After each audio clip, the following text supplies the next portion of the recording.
right. Welcome back, ladies and gentlemen. This is David Patrick Harry with Church of the Eternal Logos, and I am joined by the powerful author, Rachel Wilson. How you doing today? I'm doing so good. Thank you so much for having me on today. He contacted me and was like, if you're not busy for Mother's Day, and I was like, there's almost nothing I would rather do on Mother's Day. This morning, we, with the family spent time. We went to liturgy. We had a beautiful, amazing coffee hour after, and then we went to visit my 96-year-old grandmother. Who is just, I'm going to do like an on-screen interview with her at some point because a great idea. That's a the great wealth idea. of information that she has from 96 years of living is amazing. So I got all of my awesome, good family stuff in, and now we're here. So this is perfect. Yes, this is perfect because what I wanted to talk to you about is we've been going back and forth, and we had a great conversation on your recent book, the Satanic. What is it's the Satanic Roots of Feminism? Occult Feminism, the Occult secret Feminism, history of women's liberation. I'm sorry. And I read that book. You sent me a PDF file. I remember reading that. We had a great conversation previously, and I was like, man, we got to do another stream again. That was so much fun. And you on Twitter sent me an article that you had done, and I'll share that link. Is it okay if I share that link? Sure. Yeah, absolutely. On MK Ultra, transgenderism, and the feminization of men. And so last night after I got done streaming, I was looking at it, started reading it, and it just hit me like, oh my gosh, this is a great article. And it ties a lot of things that are going on right now. Of course, today is Mother's Day, so happy Mother's Day to you. Thank you. And in your promotion of traditional femininity, promotion of being a mother, that this article talked about, we'll get into more details, but MK Ultra techniques in regards to hypnosis and the erasure of people's personalities, the conceptions that they have of themselves. And this is part of pornographic genres and all this different stuff. And I thought, wow, this is so interesting because I'm seeing a connection with this really great article that you wrote. And it's, again, for anybody, it's in the article I just shared in the live chat on this feminization of men and this aversion to motherhood, because motherhood is the unique dimension of being a woman. And we then have the Theotokos, and that's why it's like, to me, it all connected. The orthodoxy, the Theotokos, yes, your promotion of traditional femininity, and then this feminization of men. And it talked about, sodomy as the sort of central tenet of this practice, because then it allows no distinction between men and women. Right. And of course, we've seen the Supreme Court leak, which was novel in itself, where it looks like they're going to turn back Roe v. Wade and allow the states to make their own decision. And women are totally upset.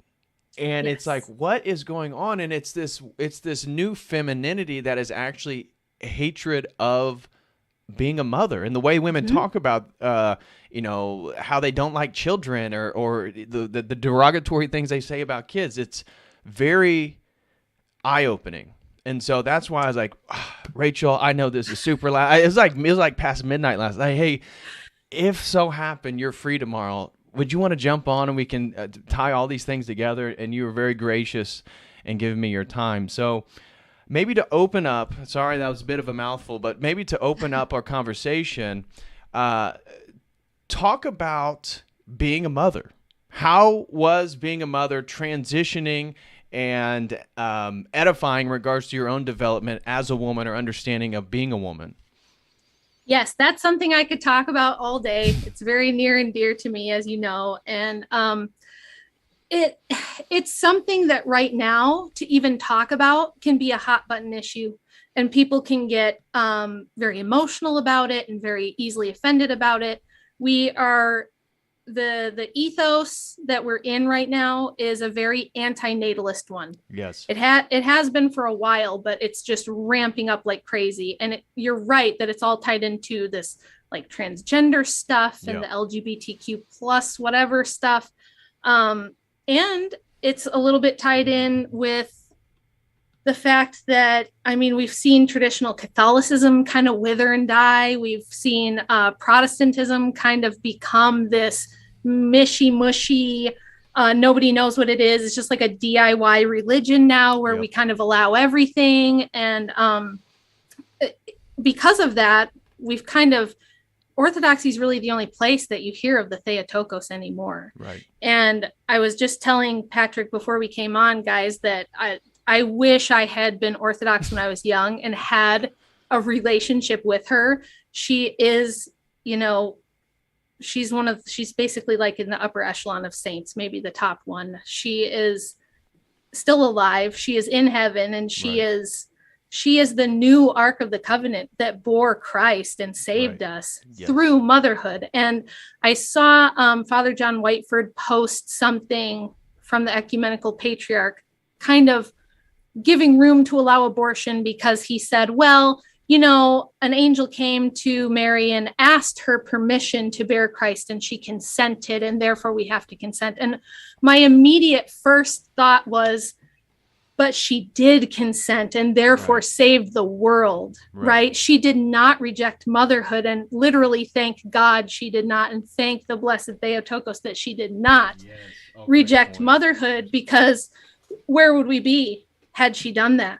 Absolutely. So, and I love just that point of how she saved the world. It is literally life comes through women in this created realm. Now, of course, we know life is an uncreated energy of God, but again, it's women in a way having this sort of innate power that men, can't. Yes, we have to be together to create children, but it's this very powerful feature of what it means to be a woman. And the Theotokos reifies this archetype, this understanding of that God couldn't even become man without the consent of a woman. Right. And so, I mean, I'm 41 years old. I've been a mother for 21 of the 41 years. So I've been a mom for a while now. And I've learned so many things that you could have never told me when I was 20. Like 20-year-old me having my first child, I had no clue like what a wild ride I was in for. I was very happy to be a mom. I really was. But I mean, at 20, I was just kind of a normal modern girl, living with my boyfriend, swimming in this feminist water along with everyone else, thinking that, you don't have to get married first. And, well, we're going to get married. It's on the to-do list, but it's like a formality and these sort of things. And what nobody could have ever told me is what 21 years of experience of raising children has taught me, which is that motherhood, I think, is the primary ascetic path for the vast majority of women. We've talked a little bit before about how women have this incredible power because of our attractiveness, and because of the fact that we are the gatekeepers to sex. That's where this abortion stuff comes in. We are the gatekeepers. We decide who gets to marry us and have babies with us, right? At least in a Christian or even just a Western, in most places. There might be some places where things are more brutal and it's maybe not that way. But in the modern world, that's largely not the way things work. It's and it hasn't for most of history. It's been that only some men get to procreate, right? And so women are the ones that are generally the choosers in that regard. And so when you decide to become a mother, life isn't about you anymore, whether you understand that or not. When you first have a baby, those first 24 hours, you might not sleep. You might catch 20 minutes nap here and there, but you are trying to establish nursing. You have this brand new, super fragile life that you're completely responsible for, and nobody can feed that baby except for you. Nobody knows what it needs except for you. And from there on, that's your life. I mean, I've had 5 children, and they're all within an 11-year span of each other. So there were countless times that maybe I'm up all night, with everybody's got a stomach flu, and I'm cleaning barf and I'm doing laundry, and I'm sick myself, and I'm tired and I'm exhausted and everything hurts, but you just have to keep going and take care of everyone because you don't care about yourself so much anymore. You're really just concerned for them. Like, you're sick, but it's like, whatever, I need to take care of my kids. Then I'll be sick when I'm done. Right.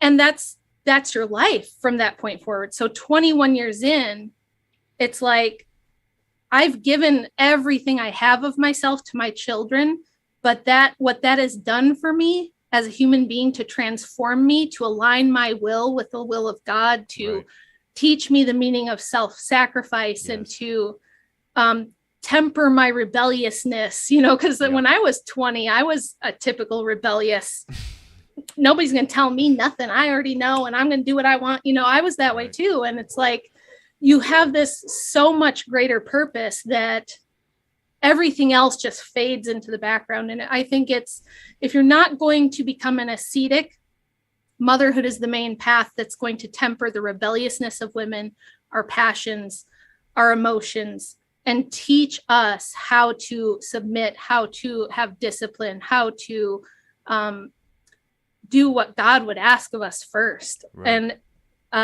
probably one of the most controversial things I say about this topic is that Obviously, there are outliers. There are women who get married with every intention of having babies and find that for whatever reason they can't. I'm not talking about those women. I'm talking about women who say, well, I want to get married and I want all the benefits thereof. And I want to, have the security of having a husband. I want the attention and the affection, and I want the physical element of a marriage.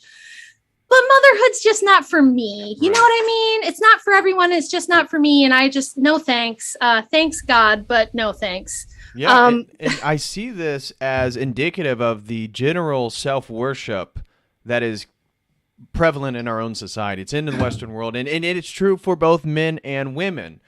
Mm-hmm. But with some of the stuff we talked about, the feminism last time, and the sort of sexual power that women have with social media, I could be wrong, so correct me if I'm wrong, but it just feels like women are very easily manipulated by this narcissistic tendencies to sort of self-worship themselves and their own desires. And so the things that they want. So then you see, again, this whole thing with the Supreme Court and abortion, and it's all about, I get to choose, and, I want to have promiscuous sex, but I don't want the responsibilities. I don't want to have to, again, be self-sacrificial for something else. I want the world to sacrifice for myself. I don't want to sacrifice for other people. And we see this in so many different ways. And this is this feminization process, because as they become more sexual, men become more simpy, and they become less masculine, and it's just this feedback loop. Oh yes. You might, if anyone follows me on Twitter, I had a couple of male feminists give me a little bit of piece of their mind about, because I had made a tweet that was kind of viral where I just said, there's good news, ladies. We can trust the science, because science has learned that the main way you get pregnant is by having sexual relations with men. So you do still have a choice. You can just abstain from sex with men if you don't want to get pregnant, and trust the science. And it is your body, your choice. If you don't want to have children, you don't have to do that, and you won't ever get pregnant. It's foolproof, Right. And I'm paraphrasing there. It does. It's the most reliable method. And, I said, unless, of course, what you're really after is not bodily autonomy, but you're after consequence-free sex, right? And that's what it's about. And why? But why would women want that? Well, the reason is because that's what gives them power. They can make money from it. Yes. We see OnlyFans, Instagram, all these. There's tons of platforms popping up now that are similar to OnlyFans, where it's like, for only $9.99 a month, you can see pictures of me bending over with no underwear on. Right.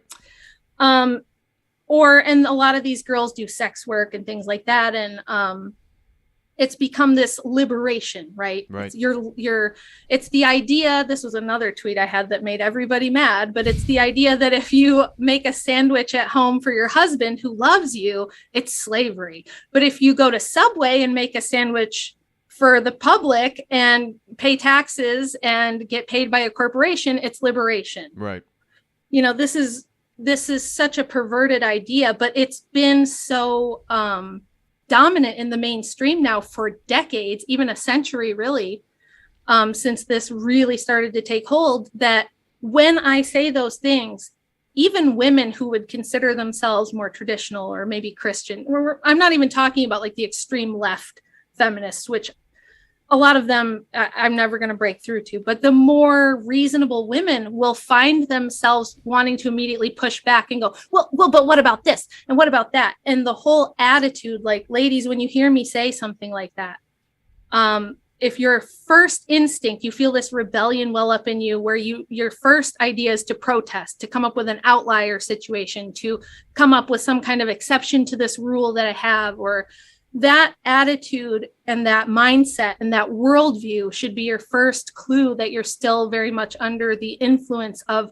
modernism, secularism, atheism, whatever other goddess worship stuff that seeps in. And that stuff's all very cool now, this witchy aesthetic, this I'm Wiccan, I'm like I just grow plants and play with crystals, it's harmless. Which again, it doesn't stuff, promote the concept of being a mother. It's about power. It's about witchcraft. It's about sexual rituals. It's about again, projecting your own will. Yeah, exactly. And it's never about aligning your will with God's, which is what we would call theosis, which is why I say, listen, ladies, if you are not going to choose ascetic life, if at all possible, you should choose motherhood, because it's going to be very hard for you in your path of theosis to subdue your rebellious nature, to align your will with that of God, because we do have so much power as women. Just the charms of a woman. If you don't even have to be super attractive. Just being a woman, I mean, people open doors for you. People tend to treat you with kid gloves. There is still a lot of privilege. I know everybody thinks we live in a patriarchy where men get everything, but really being a woman does give you a lot of advantages. You kind of get a pass on a lot of things that men don't get. Right. Men from a very young age learn that they're not going to get anything out of life unless they provide value. Right. And as women, we don't really have that. As women, it's like, I can just exist and therefore I deserve stuff. Well, because there's an innate value to create life. The sure, sexual value. Of course. So if you were the evil one, if you were a demon, if you were dark in spirit, wouldn't one of the things you would do is try to convince women that that's stupid. Yeah. It's stupid and it's gross and it's a waste of your time and it's a waste of, I've been told this my whole life, it's a waste of your potential. Look how smart you are. Think of how well respected you could be for other things. You could have this career, you could be an academic, you could get all this respect and adoration and critical acclaim if you had a career. And I just had a really amazing conversation with a woman like this a few days ago, where she and her husband both kind of reached out to me because she's staying home with her 2-year-old. She's about to have her second baby, and she's a very smart, high achieving woman, very beautiful, always did well in school, tons of potential to do everything. And she decided when she got married to stay home with her children.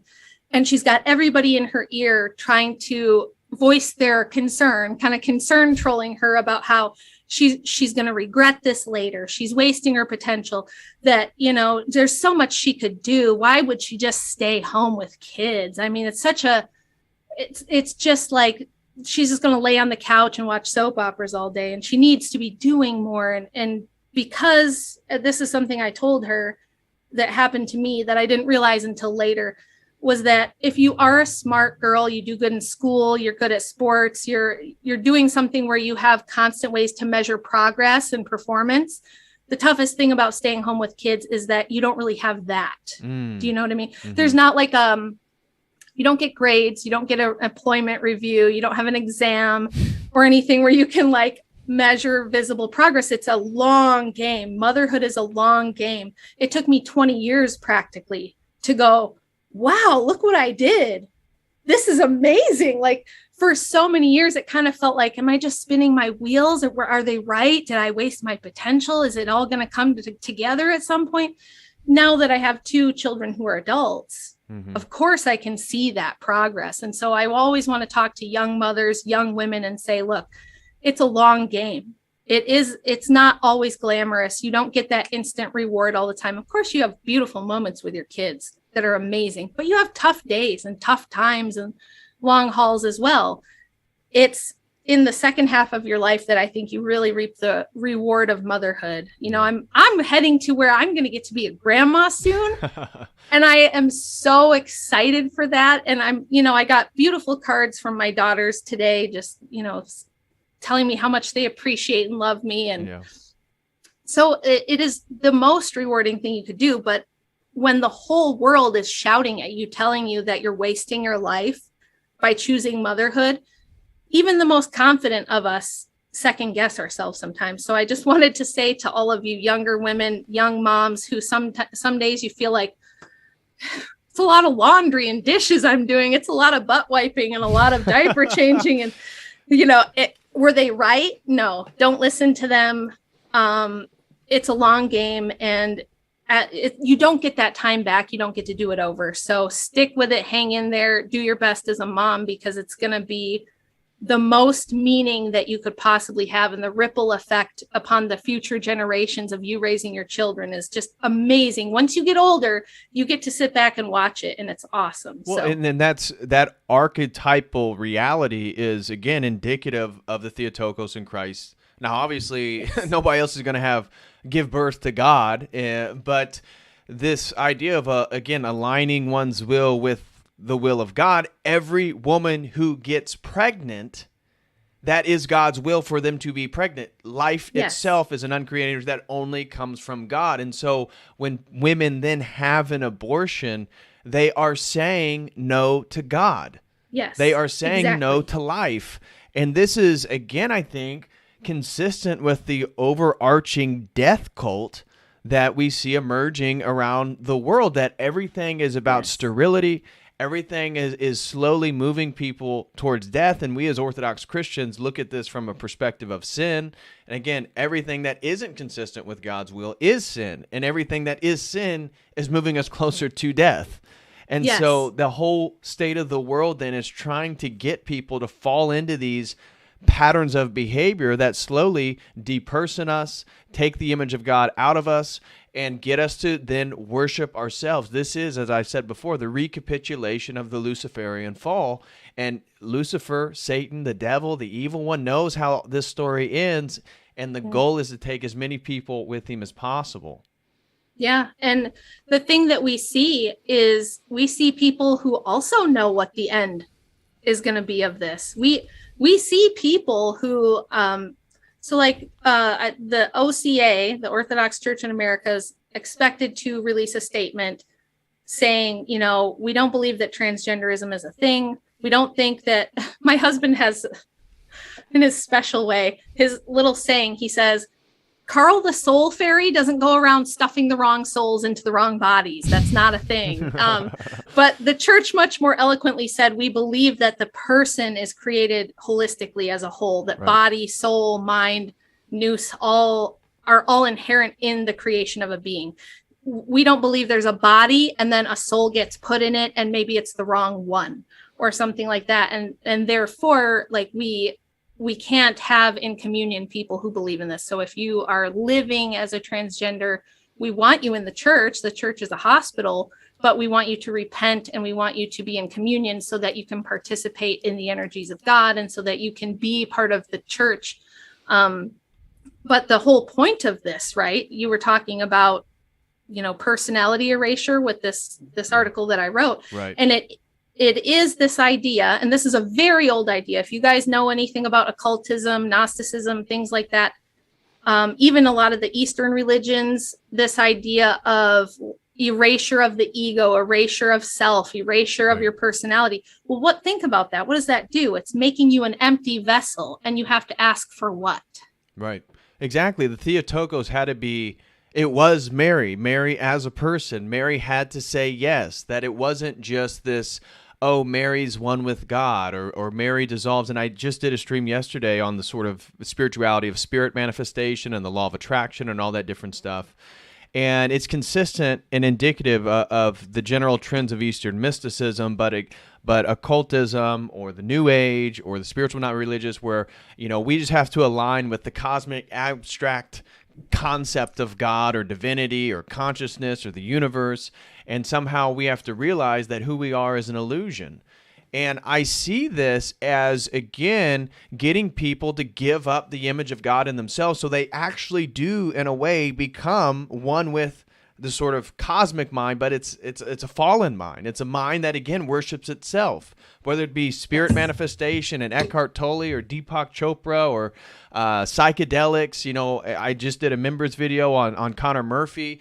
The exact same thing. He is God. He's going to save the world. He's going to fake his death like Jesus did, because that's how Jesus saved the world or built this following. It's because he faked his death, and so Jesus died, and that's how then he became God. And therefore we all have to die so then we can become God. And really, I see this as this spiritual concept of somehow, you know, this dying to self, where in Orthodoxy we die to the world, but it's my choice as, yes, an ego person. I have to make that choice to die to the world. Therefore, I have to use my will to push against the world to align with God. And this is a totally different concept of this personhood and the use of will. The use of will isn't for power. It's to be consistent with God. Then the whole thing comes back, well, how do we know what God's will is? Well, that's then tradition, scripture, all these different things that we see totally under attack within our contemporary society. Yeah, and it shouldn't be a surprise to us that the adversary is going to do everything he can to tell people not to reproduce, not to procreate, to reject the self, because we're made in the image of God, and God creates each of us as our own hypostasis, our own unique personhood. Exactly.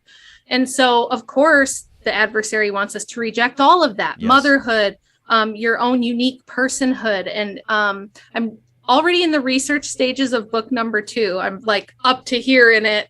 When I get into it. And this is about a lot of the Bolshevik feminists, the Eastern feminists, and a lot of whom were spies, and some of the Western ones were as well. And so it gets into the espionage stuff, and it's wild. But there were also occultists in these circles, and a lot of their Marxist ideas were not political. This is what I'm always trying to get people to think of, is the politics it didn't just come from nowhere. It's always got a spiritual underpinning from where that came from. And Alexandra Kollontai was the first Bolshevik head of state. She was the Commissar of Social Welfare. She was the first one to legalize abortion anywhere in the world.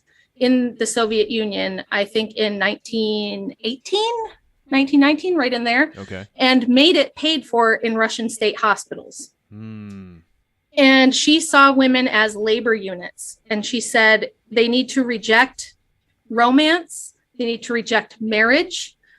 We need to just be communal minded and have comradely love, which is a better form of love. It's not this romantic husband-wife nonsense, because that lends itself to things like private property and inherited wealth and things like that. So what we need to do is get women to stop seeing themselves as feminine, as mothers, and see themselves as labor units. And they should have children, but only if those children are going to contribute to the workers' co-op and to the state. She wanted to completely replace fathers with the state. That idea comes from her. And she set up the first daycares and all these things. But her contribution to abortion, it's amazing, because almost no one in the West has heard of her. If I say the name Alexandra Kollontai, nobody knows who she is. Yeah, I've never heard of her before. Yet she is responsible for somewhere between 800 to 900 million abortions in the world, because it was her who started this. And when they legalized it in other countries, they did it based on her model and her theories and her books and her pamphlets that she put out. So abortion is her legacy. Everybody thinks it's Margaret Sanger, but Margaret Sanger was really just kind of copying off of her ideas and using her model. And Kollontai makes Sanger look like a sweetie pie. So watch for book number 2, because that one's going to be wild, you guys. But this idea of abortion is abortion as liberation, right? Abortion as healthcare. They want to enslave you. We see women right now protesting outside of churches and outside of government buildings, dressed in the Handmaid's Tale outfit, saying this is the first step towards that. It's going to be the Handmaid's Tale. They want to enslave us. They want to forcibly make us have children. And of course, that's totally unreasonable and ridiculous. But this idea has been pushed now for over 100 years. So women, especially women who go to college, you guys, they pay money. They go into debt to be educated. So they assume, of course, that the people teaching them these things know the truth and know the history and must be smart. And so if you had paid $60,000 for an education, it's going to be pretty hard to pry you away from what you were told by those people. Right. Well, which is why I do the stuff that I do. Well, I loved when you talked about the redefining of abortion as liberation, because I think generally speaking, and even the book, again, you'd be familiar. I only found it through your research. The Again, I apologize. Is it the Satanic Roots of Feminism or something like that? Occult feminism. Yeah. You can just call it occult feminism. The book, but there's another one that you referenced in that book. The That's how PhD guy from Sweden. Yes, who literally looked at how Satanism was an inspiration for feminism, because Satan himself and the rejection of God was the rejection of the patriarchy, which was then itself liberation, and that then is recapitulated in the abortive act, right? Yes. Because you're saying no to life, you're saying no to God, you're saying no to larger responsibility, self-sacrifice, more meaning, and in so doing, it is this sort of false liberation where you just again worship yourself, and that's exactly what we're seeing with these protests, and they want to talk about the handmaiden tale and all this different stuff. It's hilarious. It is essentially, again, this as you said, anti-natalist spirit in our society that even the way, again, I've been surprised, but I've seen videos of how women talk about children as pests, as nuisances, where it kind of opened my eyes to this whole new Zoomer millennial culture and how women really view children, that it is a sort of parasite. It takes your energy, it takes your opportunities in life, it takes your happiness away. And as Christians, we'd say, no, it provides more meaning, because we get meaning, we come closer to God through self-sacrifice. That's why then a man takes on the self-sacrifice of providing for a wife, providing for children, and the woman for the children. And we see this whole breakdown of this entire structure in our society. Yes. The guy you were talking about, Per Faxneld, he wrote a PhD thesis, which he then turned into a book on Lucifer as the symbol of the 19th century feminists. And again, this is not my idea. People assume that I just came up with all this stuff on my own and made it up. No, this is a PhD from Sweden, I believe, who wrote this, and he did academic research. You know what it's like to have to go through a PhD and have it vetted, have it criticized, have it torn apart by other academics who are going to poke holes in it. And there's ample historic research, ample documentation in writings from these women, which I also include in my book, about how they did see Lucifer as the liberator. He was the person who freed, and especially women. And that's why right now you see the Satanic Church and other similar organizations, some of which I'm not going to say because they'll get you in trouble. But there are religions who are opposing any overturn of abortion on demand, because they say it is a religious sacrament for them, that it is a ritual recapitulation of the fall, of the rebellion against God the Father, patriarchy, and any type of authority in general. It really, really, when you break it down, it's this, you're not the boss of me, right? And it's human sacrifice. I mean, it really is. It is. Which, the law of thermodynamics, every reaction has an equal and opposite reaction. Energy doesn't just dissolve. And so the fact that we, again, the Western world, and this isn't even the Western world. I mean, sadly, when you look at the percentages of abortion, Eastern Europe and the former Soviet Union, due to what you're talking about, it's the worst. I mean, unfortunately, Orthodox countries like Russia have the highest abortive percentage out of all of the European nations. Yes, and this is all, that's why I'm writing this second book, because this is all due to Alexander Kollontai and a small group of Bolsheviks who were very diehard occultists. They were, much like the Nazis, were in Tibet and places like this, looking for religious artifacts that they thought would give them power to dominate the world. This is where these ideas came from. And the legacy of this woman in Eastern Europe, and by the way, she went through Central Asia as well, trying to liberate Muslim women, and to disastrous effects for them because they didn't want it. She tried to, this happened all over the world. Women did not want liberation. This was a small group of women, usually aristocrats, usually occultists, who came up with these ideas and wanted to press them all over the world on populations that didn't want it, of women who were perfectly happy being mothers and wives and felt like it was a pretty good deal.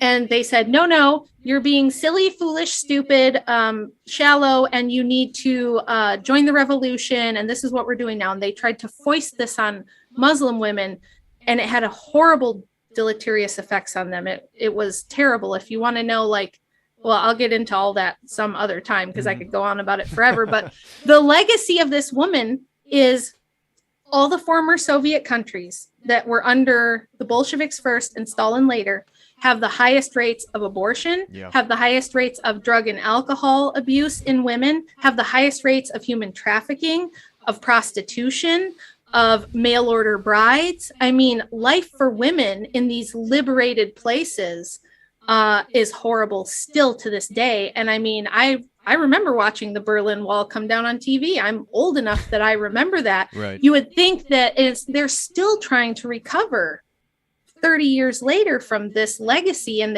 they're struggling, and it's really hard to do. In fact, she was the one responsible for confiscating all the church property and taking over the monasteries and giving it to the Bolsheviks. Oh, wow. Yes, she was the one behind that bloody revolt where the monks fought back and many of them were massacred. That was all her.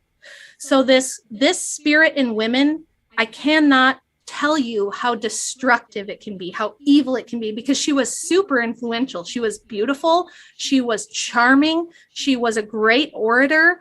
She had many lovers who were high up in government, in not only in Russia, but in Finland and Sweden. She got around a little bit.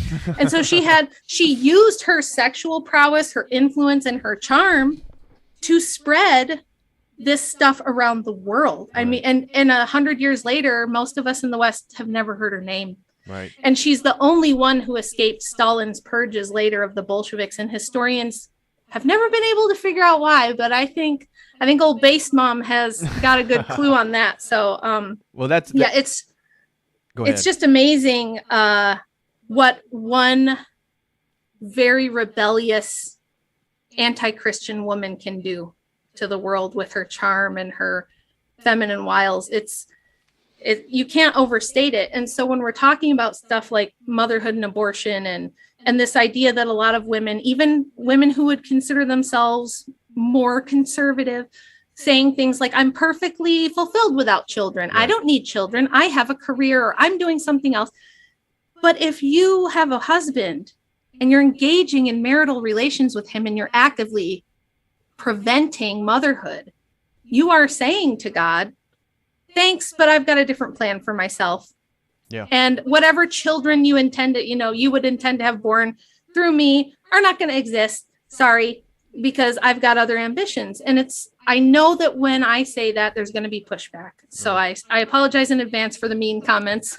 No, it's fine. But I mean, that's my perspective after all the research I've done, after 21 years of being a mom myself, is like, I just warn so deeply against that idea, because I think it's detrimental to the women themselves and to the world at large to see that as an option. Yeah. You know what I mean? Well, it's this general, and we spoke on this last time just briefly, but it's that general Lilith spirit. Yes.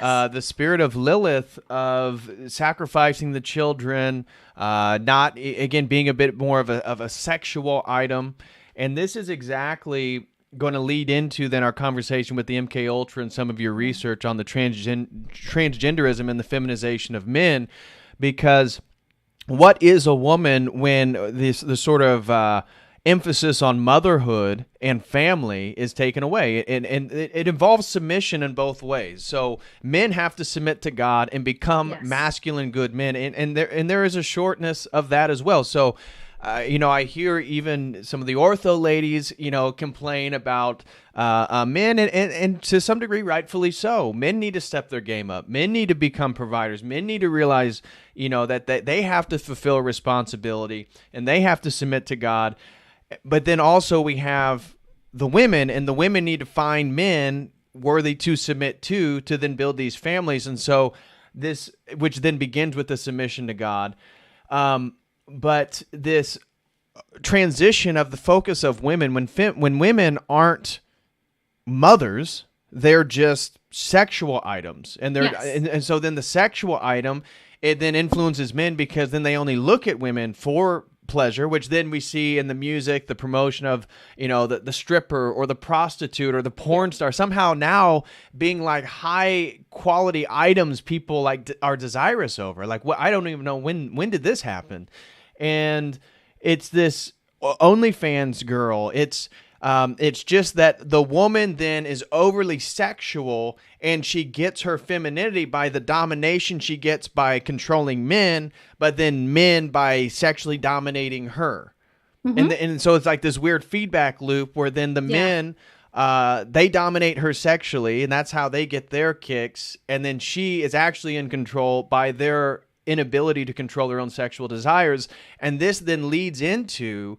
And so I'll let you then connect these things into the research you've done with MK Ultra and hypnosis programs, where there's, again, I had no idea until I read your article, and I'll share it again here in the live chat, but the connection of, it was like sissy hypno porn, where there's literally a genre of porn of men using binaural beats, which has to do with different frequencies that match different rhythms within your own brain patterns, and basically hypnotizing men to think of themselves as women, and that you can become a woman, and we can all become women, because a woman is just somebody who's overly sexual and gets dominated sexually by another man.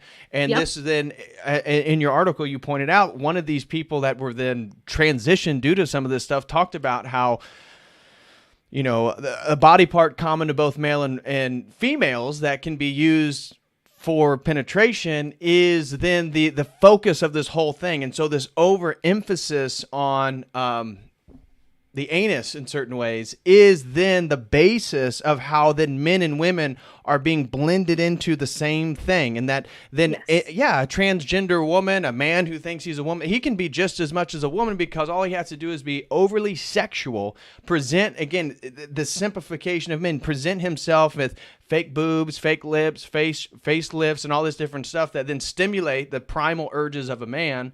And then it falls back into the same pattern. Then he sexually dominates them, and this is then this feedback loop, and this is now what a woman has nothing, and therefore you see females can become a woman, because there's totally disconnected from motherhood. It's totally disconnected from the creation of life. Yes. So I wrote this article last September, maybe, and it's actually, I haven't told you this, but I went down this little rabbit hole in part from your talk at the Trad Forum last year, when you were talking about psychedelics and dissolving boundaries, and how traditional masculinity is they're trying to do away with it to dissolve these boundaries, right? We're all one, man, woman, anyone can be either and both. You can be fluid, all these things. And I came across this purely by accident. I don't forget, it was like one of those things where you're just surfing around the web, and like you click on an article and that has a link. So you click on that link and you end up going in like this little internet journey down a rabbit hole. And I found this program called Bambi Sleep. And it is an audio track system. It's got several parts. It's meant to be done as a program. And it starts with like induction tracks that, like you said, use things like binaural beats, other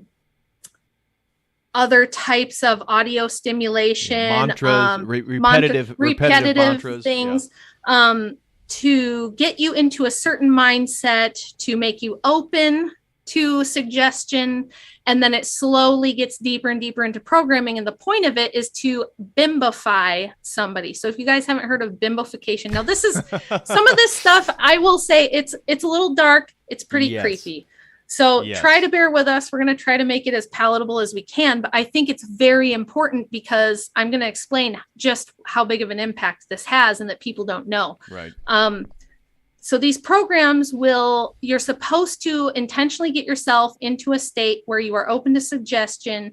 And these things convince you that they implant trigger words, they implant certain behaviors or ideas. They're meant specifically to lower IQ, to dissolve your sense of self, and make you into just kind of a blank slate pleasure puppet. Yeah, Pleasure it's puppet. animal. Yeah, it's a pleasure puppet. You're just a totally thing animalistic. to be used, and something that is just totally receptive. Yes. Whether you're a man or a woman, you can use it, but it's primarily used by men who are trying to transition for whatever reason, or are curious about that.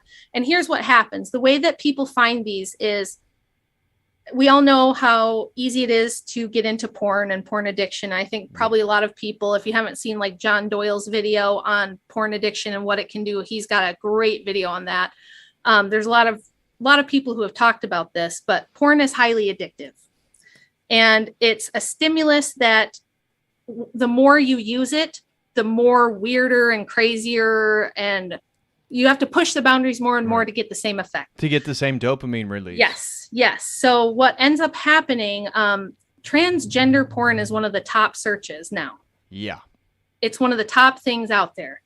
And so people will usually kind of get curious about that, dabble in it a little bit, and then they will find something called sissy hypno porn.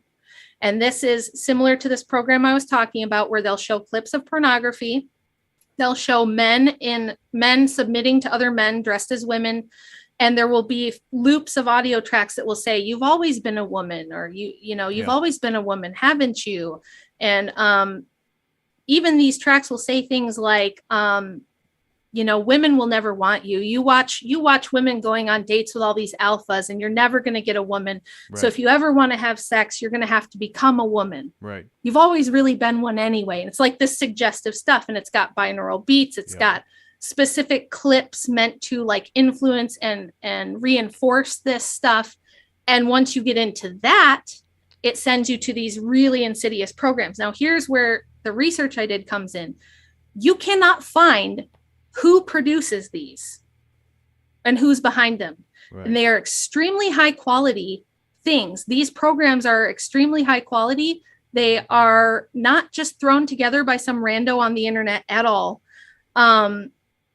And so that when I saw all this, it reminded me of all the MK Ultra research that I've done, that Jay Dyer has done. I've gotten really deep into that. And I talk in the beginning about what was done in MK Ultra and how they used audio tracks and binaural beats, and they would put people into like medically induced comas or suggestive states or hypnotic states, and then try different things to see what kind of memories they could erase, what kind of memories they could implant, see if they could erase personalities. And there was a case in Canada at McGill University where they had a doctor who did this, and the people he did these experiments on did not recover. They were never normal again. There was a class action lawsuit. This is all stuff you can just go look up on Wikipedia. It's not a conspiracy.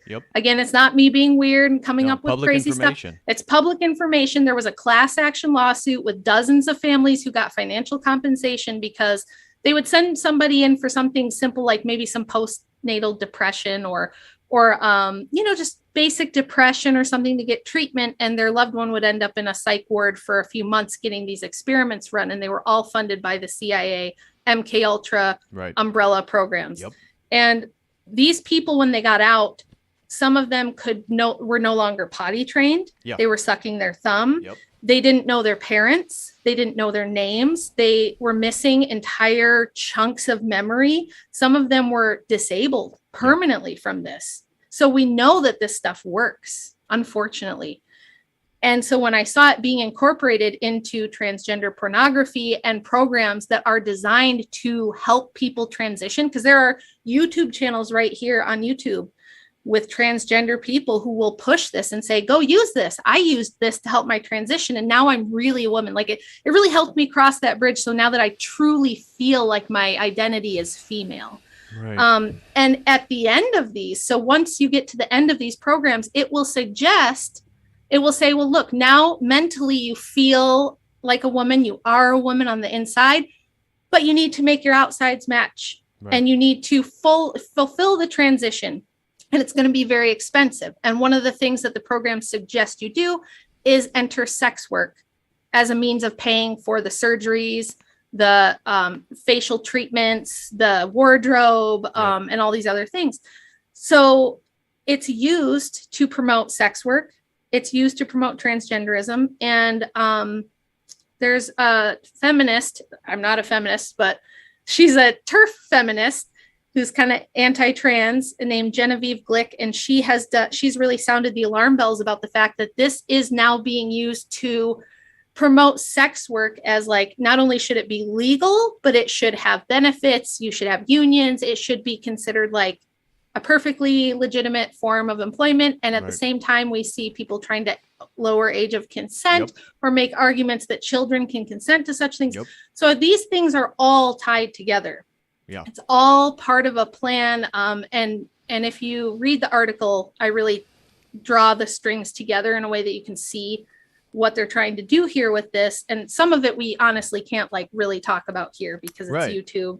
So if you guys read it, I know it's dark, I know it's disturbing. Patrick said he was reading it before bed, and I was like, oh God, that's not the best pre-bedtime reading material. But I know that, well, one of the reasons I sent it to you is because I know that with your background, you have the proper way to conceptualize these things. You have the proper background to understand what it is without it like really upsetting you. But this stuff can be upsetting, guys. So if you're sensitive to it, if you feel like this would disturb you, just skip it. You don't have to read the article. And I want to talk about this sort of hypnosis program because the depersoning of people, that's exactly what I look when I see, and again, when I was reading your article, that's exactly what I see this stuff doing, is hypnotizing people, getting them to, again, revert and destroy the thing that God gave them. And it's not just the image of God, but it's also doing that. So their inability to be logical and have reason and speak normally and even recognize their parents or be potty trained, right? It was very disturbing to read that sometimes they have to have triggers just to use the restroom. Yes. So he's talking about people who've used like this Bambi sleep. There's entire subreddits. And now I know it's Reddit, guys. I'm not saying that everything on Reddit is true, but there are thousands of these stories, not just on Reddit, but like that feminist I was telling you about, Genevieve Glick. She's gotten dozens of emails since she wrote an article about some of this. She didn't go as in-depth or tied in with MK Ultra like I did, but she just said, hey, there's these weird programs and they seem really nefarious. She started getting dozens and dozens of emails from people going, I need help. I can't undo this now. I regret it. I wish I would have never done it. And now it's affecting me. I can't focus at work. And like I said, these are meant to dumb people down, to lower IQ, to implant trigger words. And I think it's highly unlikely that there are thousands of people reporting that this happens and that all of them are just lying. Especially given the fact that we know that the MK Ultra experiments utilizing these techniques worked 30, 40, 50 years ago. And I mean, obviously, just to say it from a Christian perspective, this is a demonic possession, and that's what they're trying to do is open up the, as Orthodox Christians, we're very open that the battleground, the war is inside your mind, and everything has to do with mental images and thoughts inside your mind before they become actions. We can't do things until thinking about it. And that this sort of dehumanizing process, and then the getting the surgeries and transitioning and doing all this different stuff, is totally destroying the image of God, and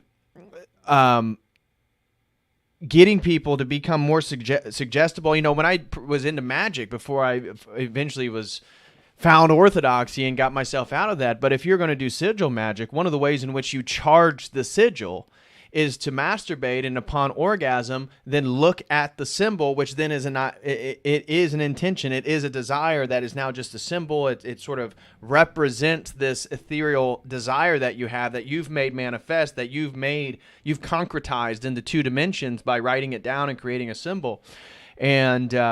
And that you can charge it. It's all about, you charge these magical symbols by getting into the subconscious. That it's funny then that even whether it be sigil magic or all ritualistic forms of magic is really trying to dive deep into the subconscious of the mind. And that's what even that the spirit manifesting I talked about last night is getting into. But it's really dark to see what is going on here in getting people to move in opposition to their nature, move in opposition to their own humanity. And again, redefining a woman as somebody who is sexually dominated. That was one of the consistent things in your article, is that the redefining of womanhood is just being sexually dominated. Yeah. So this is there's an academic person, and this person's employed at a university still to this day. Their name is Andrea Long Chu, and this is a person who says that they transitioned with the help of these programs. Also, the creators of The Matrix also reportedly were aided in transitioning genders with the help of these programs. Guys, smash that like. We got 100-some people, only 60-some likes. Smash that like, guys, and make sure to send in super chats for us, and we'll get to all those at the end. Sorry, I didn't mean to cut you off. No, that's okay. This person said that like you said, the shared body part that both men and women have, that can be used for penetrative purposes, is a universal vagina of sorts. Yes.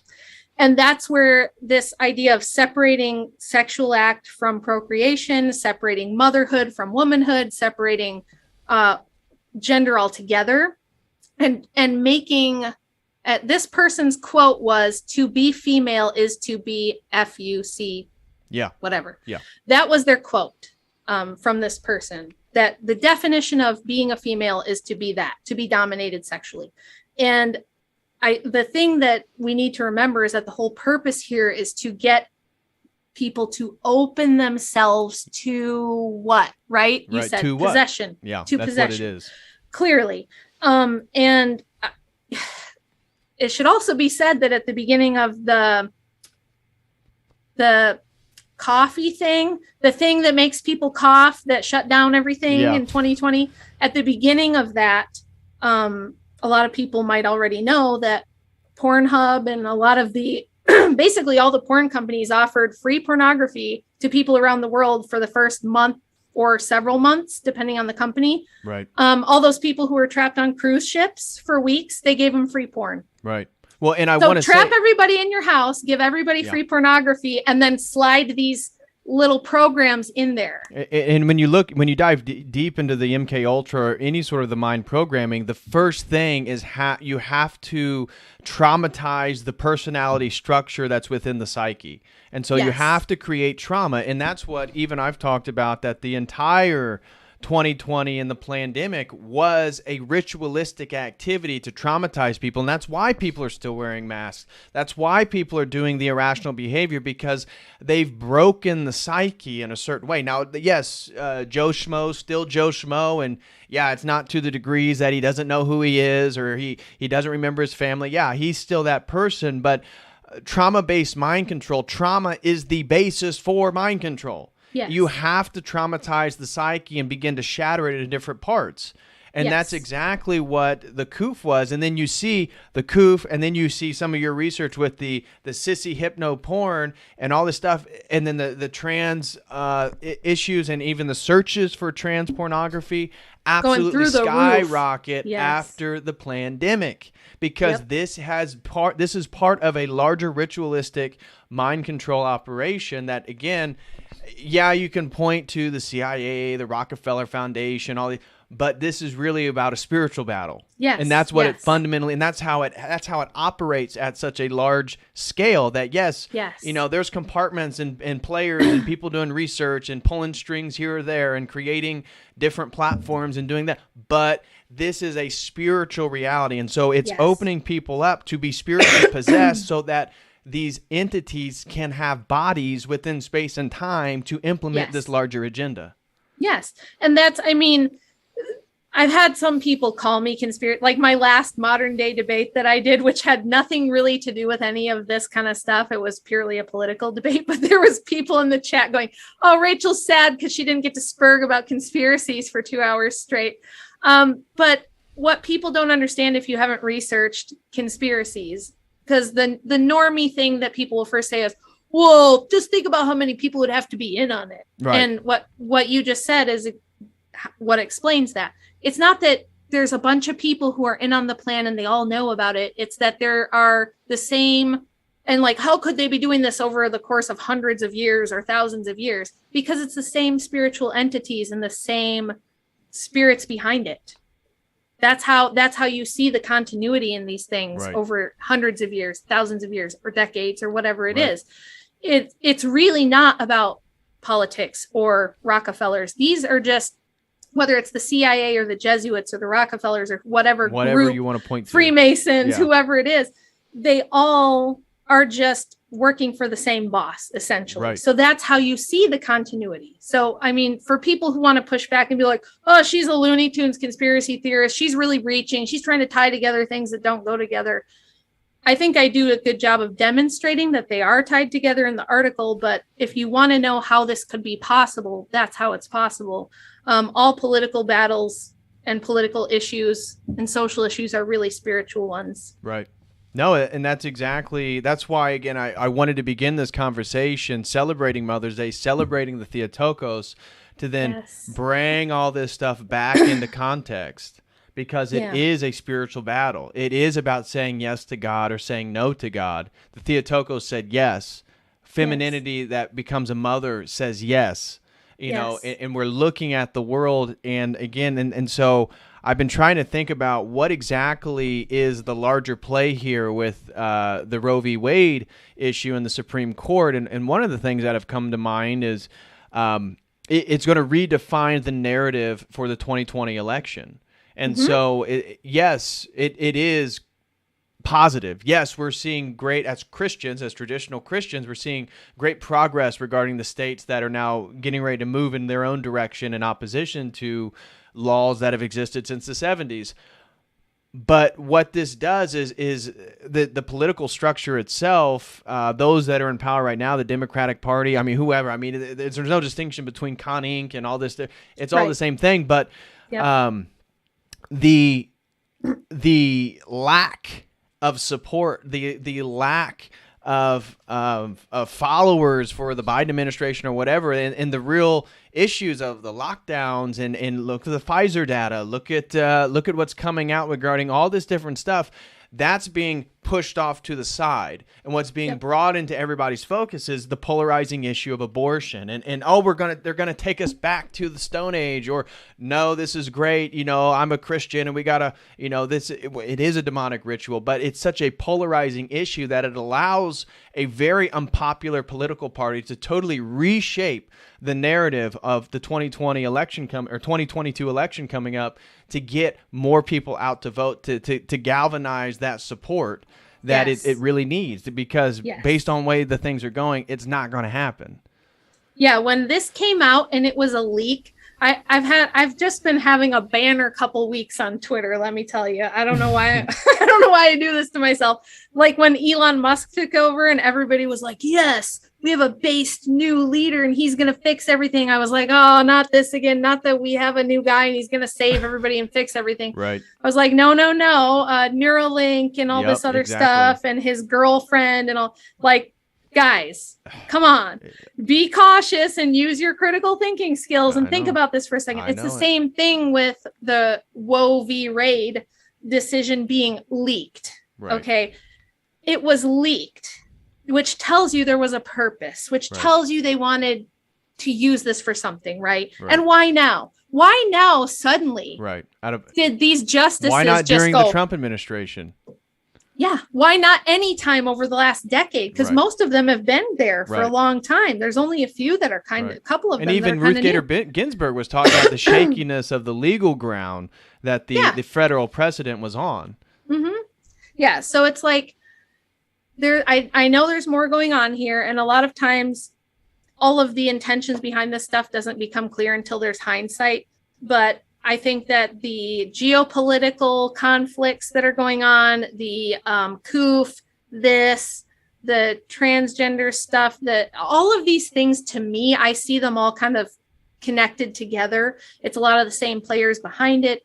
I couldn't tell you like, oh, I know exactly there's a plan, blah, blah, blah. But we just have to be more cautious about this sort of thing. And this is why the church is so important, and protecting the church, the Orthodox Church and its teachings are so important. It's going to be the only thing we have in these times that are coming up. You're going to have deception coming at you like never before. Yep. Everything around you is going to be deception. It's going to be trying to trick you. It's going to be trying to influence and Just be cautious and really stay in the church, stay with tradition. Yeah. And this is the power of faith, because yes, this is like, we're going to enter a time, and we're already in a time where you cannot walk this world just by the eyes. You can't just look at the world and come to its conclusion. You have to make the leap of faith. You have to have faith in God to give you the discernment to see the world as it really is. And this is then part of the spiritual reality. This is, again, moving in the direction of the Theotokos. This is building that personal connection with God, because we are moving into a world where the physical deception is going to get more intense, more intense, more intense. And the idea that men are women is just indicative of the movement of the deception. Yeah. You see, like, what is a woman? Well, our new Supreme Court justice doesn't know what a woman is. But dang it, men shouldn't have opinions on women's bodies, or it's my body, my choice. So, and it's not, I'm not here to make the normie. Oh, it's my.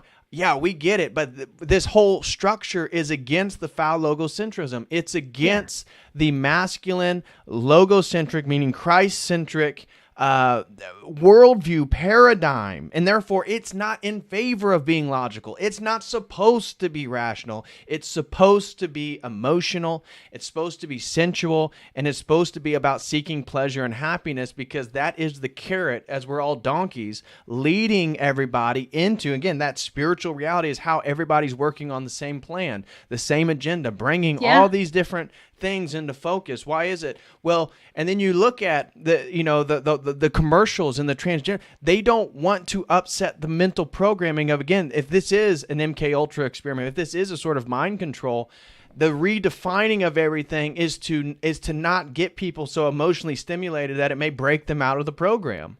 Yes. Yeah. And bringing it back to the Theotokos and motherhood, we see birth rates around the world the lowest they've ever been. Ever. Yep.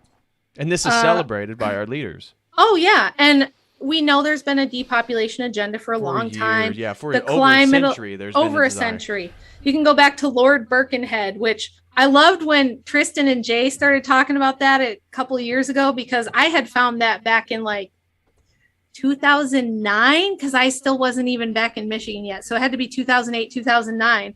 And I found it online, and I was reading it to Andy going, can you believe this stuff? So it's been around. These thoughts and these ideas have been around a couple hundred years. And transgenderism, in my book, I talk about Margaret Fuller, who was a feminist in the 1840s, 1850s in the Transcendental Club, saying, we can just kind of do away with gender. Right. We don't even need it. We can just eventually, in my transcendental Unitarian utopia in the future, we won't even have gender. It won't even be necessary. And the Bolsheviks did the same thing. Right. They really thought that everybody will get to a point in communism where we'll all just be one. Right. We'll only see each other as labor units, as this is comrades. This is part of the dialectical process. The Hegelian dialect is thesis, antithesis, synthesis. Yep. And so there's a presupposition, and that's where the androgyny comes in, and the concepts of androgyny as higher forms of spiritual reality and spiritual enlightenment is that, well, God, he's not male or female. It's both. And we as Orthodox Christians, I pound this all the time, we understand that the Holy Trinity isn't limited by a gender category. Yes, we totally but the reason why we call God he is because his energies penetrate us. We're the creation. And so in a way, this is the correct understanding of this sort of penetrative, framework that we're seeing being done. But the world that we're talking about, this sissy hypno porn, it's doing the exact opposite. So yeah, I'm the bride of Christ, but this is because through my personhood, through my ability to participate in logic, in truth, and justice, and mercy, and compassion, that I then am penetrated by God, so that then I can become one with God. And that's why that then frames the concept of the Trinity as he, because that is how the paradigm is reframing and re-understanding these categories. But Yeah, and that's why I don't call myself an anti-feminist. I call myself a patriarchist, because in Orthodoxy, in God's creation for us, there is hierarchy, and Adam was created, and then Eve was created as a helpmate for him. And what Satan wants us to think is that being a helpmate is slavery, that we're being oppressed, that we're being somehow abused. And you can see this manifest in modernism. It's be a man and try to find a woman who doesn't think that any form of criticism is abuse. I always tell men when they're like, what should I look for in a wife more than anything? I'm like, well, make sure she's Christian. But other than that, make sure that she does not see any type of criticism or, direction, correction, anything like that as abuse, because that's what we've been being told for the last 150 years. And in the Bible, in the scriptures, it says, when the curse was handed down in Genesis, it said that the seed of the woman would be what ultimately crushed the head of the serpent. Mm-hmm. And when the angel came to Mary and said, what the angel said, I don't want to quote scripture and get it wrong, but she said, let it be me. Let it be so. And it was not glamorous. There was nothing good about that for her. She was persecuted. She was young and unmarried. And you can imagine the rumors too. Oh my goodness. Yes. And she did not get a mansion to give birth in. She didn't have servants. She didn't have, she wasn't famous. She didn't get adoration and didn't have like some kind of career that propped her up and with some big corner office and like promotions and things like. So it's like, she is supposed to be the model for us. And it's like, she's becoming so much more important to me the more that I go through orthodoxy and become part of the church, because in this time of confusion, in this time of like, with my younger children, all their friends are gender confused. They are LGBT. Really? Yes, it's terrible. It's heartbreaking. It's so hard for me to have these little girls come over to my house and say that they're bisexual or they're non-binary, and they're like 10, 11, 13 years old. Oh, that's my younger one's age ranges.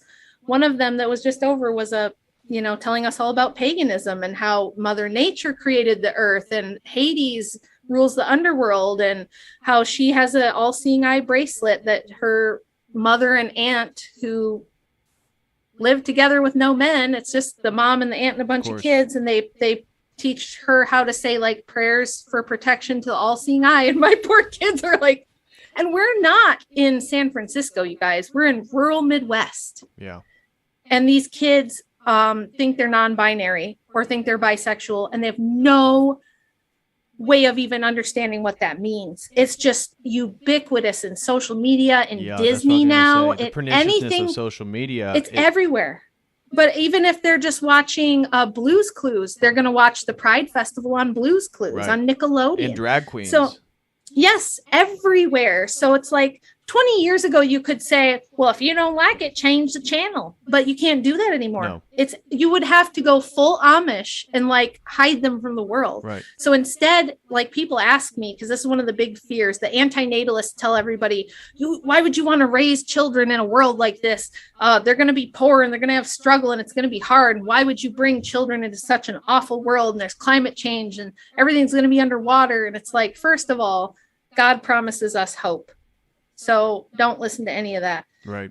But second of all, what you have to do is talk to them. You have to teach them. That's why I think it's so important for moms to stay home. Kids can't be off in a public school, only seeing you for an hour a day, maybe. And by the time they see you, you're exhausted and you don't have time for conversations. Talk to them, teach them about the church, teach them orthodoxy.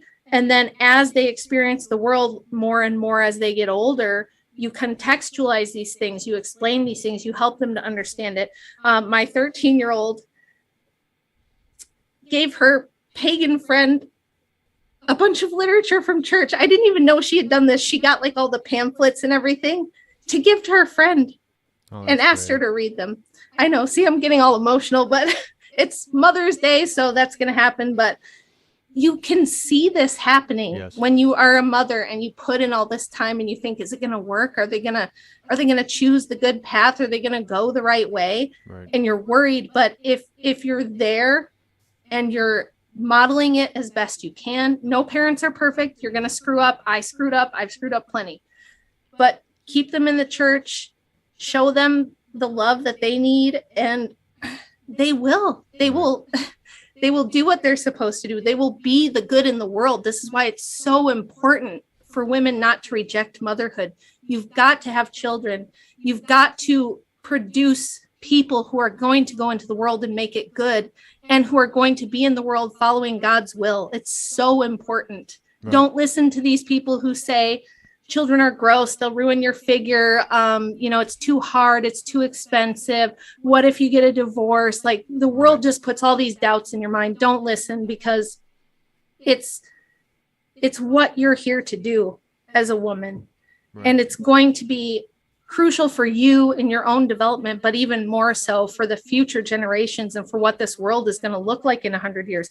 If you women watching this now don't have the children who are going to grow up and become Orthodox and spread the gospel and show the love of Christ to people, who's going to do that? Right. Absolutely. And guys, smash that like. We got over 100 people. I know some people just joined. Smash that like button. But you're absolutely right, and we can totally see that. Yes, there is this feminizing. It seems like the women are the main target of the evil one, because if they can get them to have these sentiments of not wanting to have children, if they can get them to have these anti-natalist opinions, if they can get them to over-sexualize themselves, then they get the simplification of the men. Then they start to affect the men in the negative way. And I see it. My girlfriend works at Banana Republic, and she mentioned, she loves babies and she loves seeing babies, and she's always talking about babies, kittens and puppies.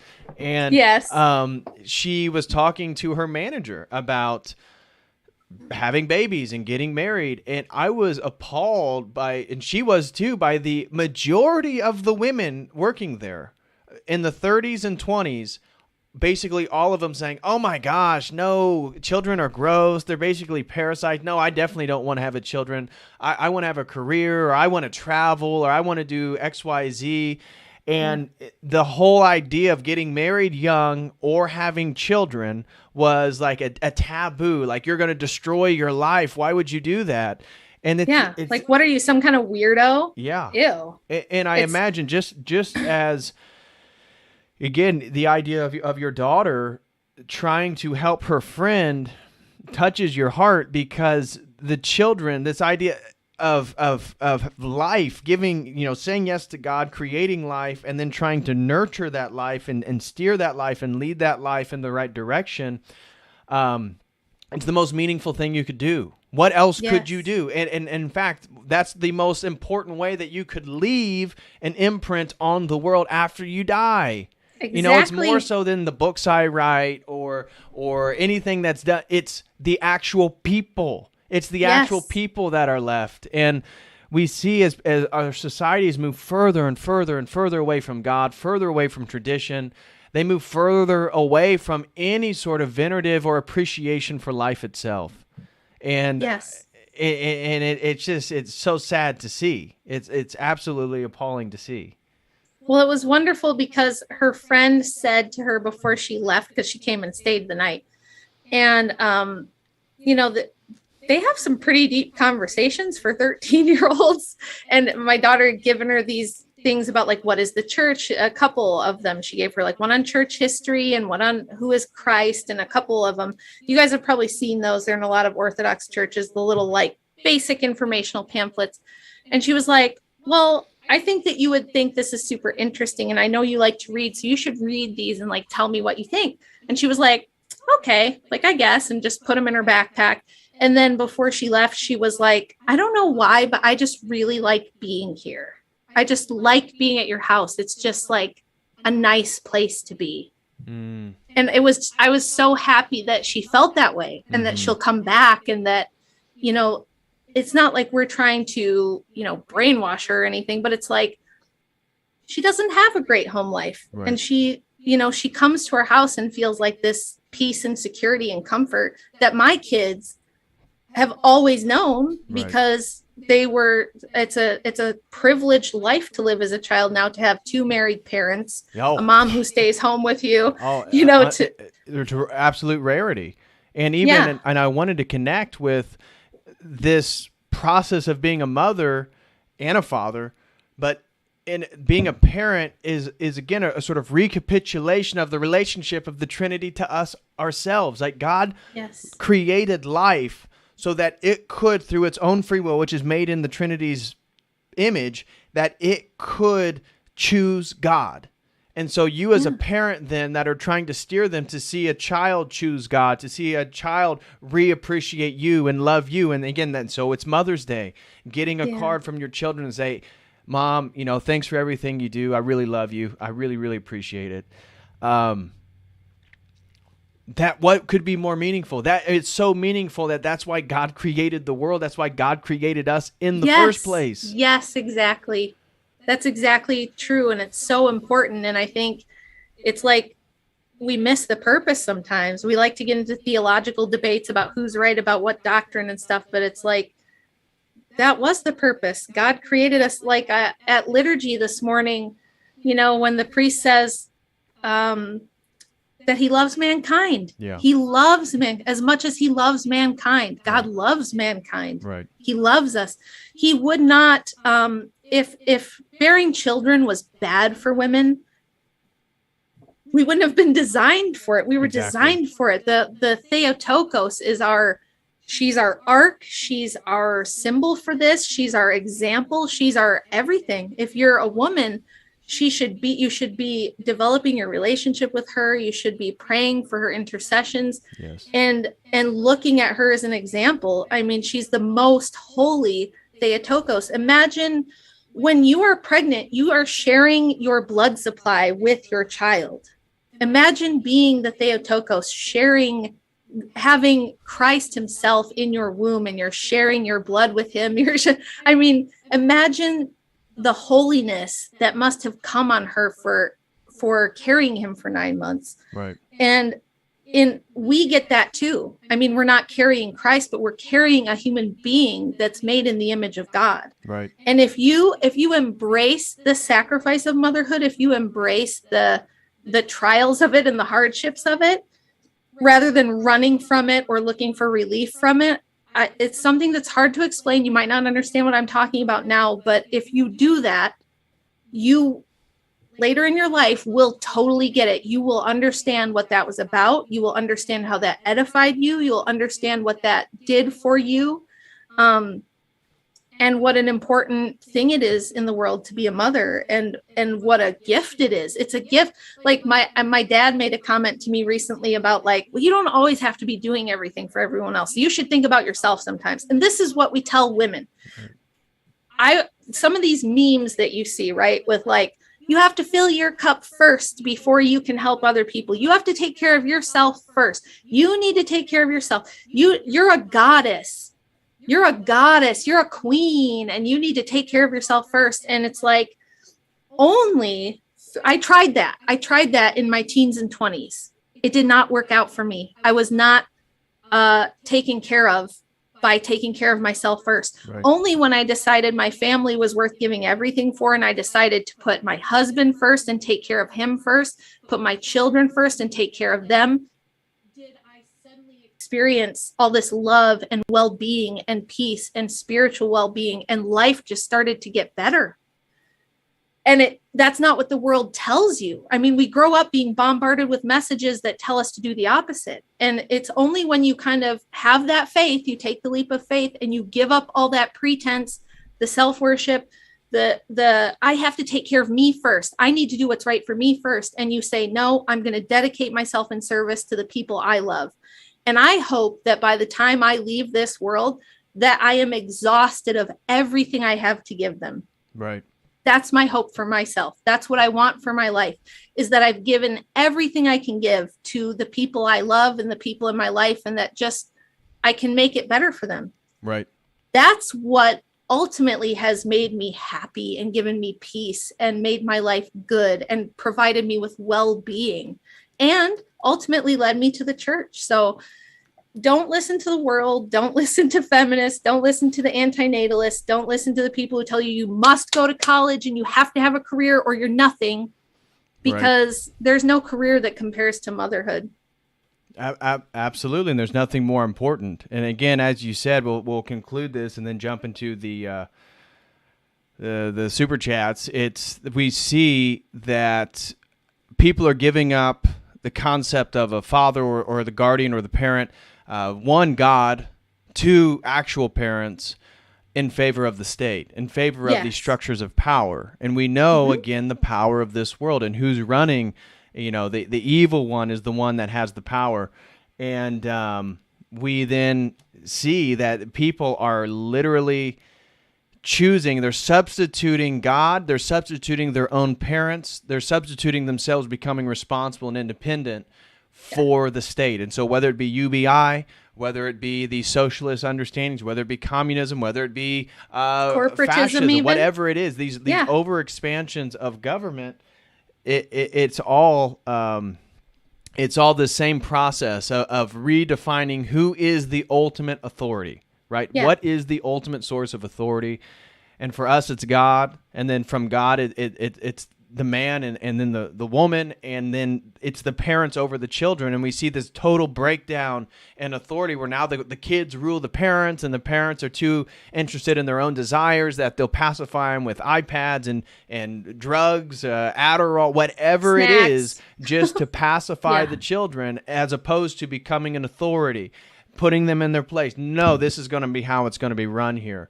And you can see it. All you have to do is go out in society, and all these parents want to be best friends.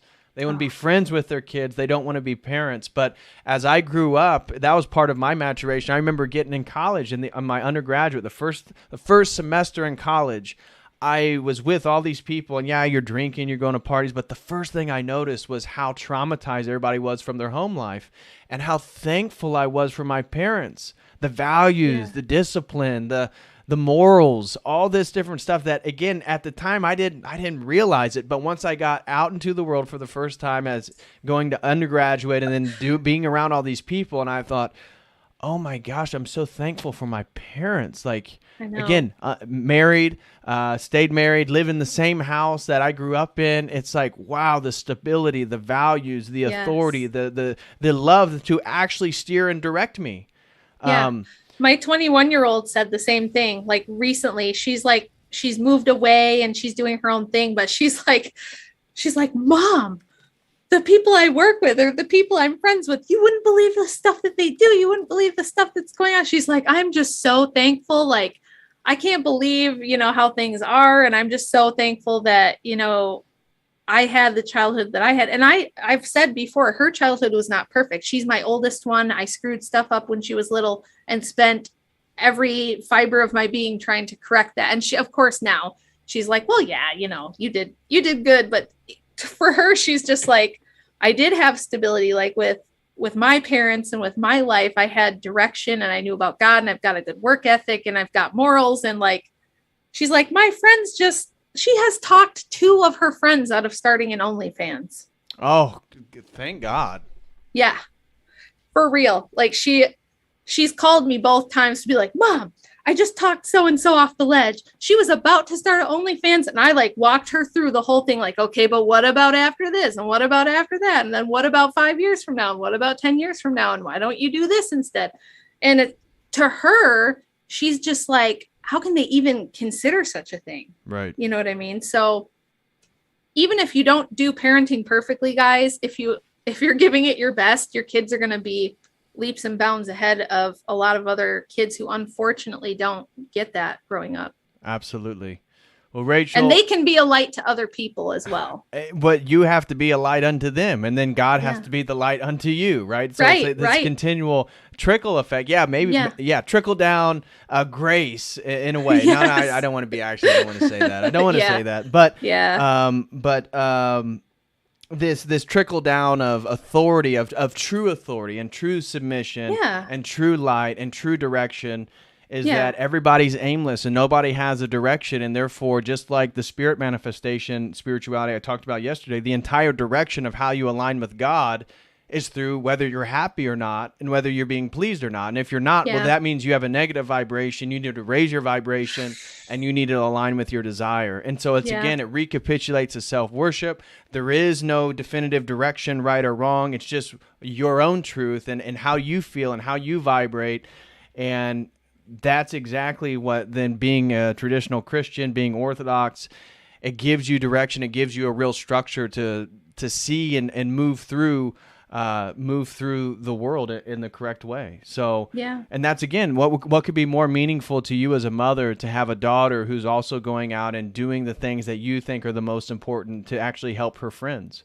Yes, exactly. That's what I'm saying is, like, when you're young and they're 2 and they're 5 and they're like, this is the same child. The one who just talked 2 friends out of starting an OnlyFans is the same child who, when she was 18 months old, climbed up on top of the dining room table, dropped her drawers and peed on it for no other reason than to see what would happen.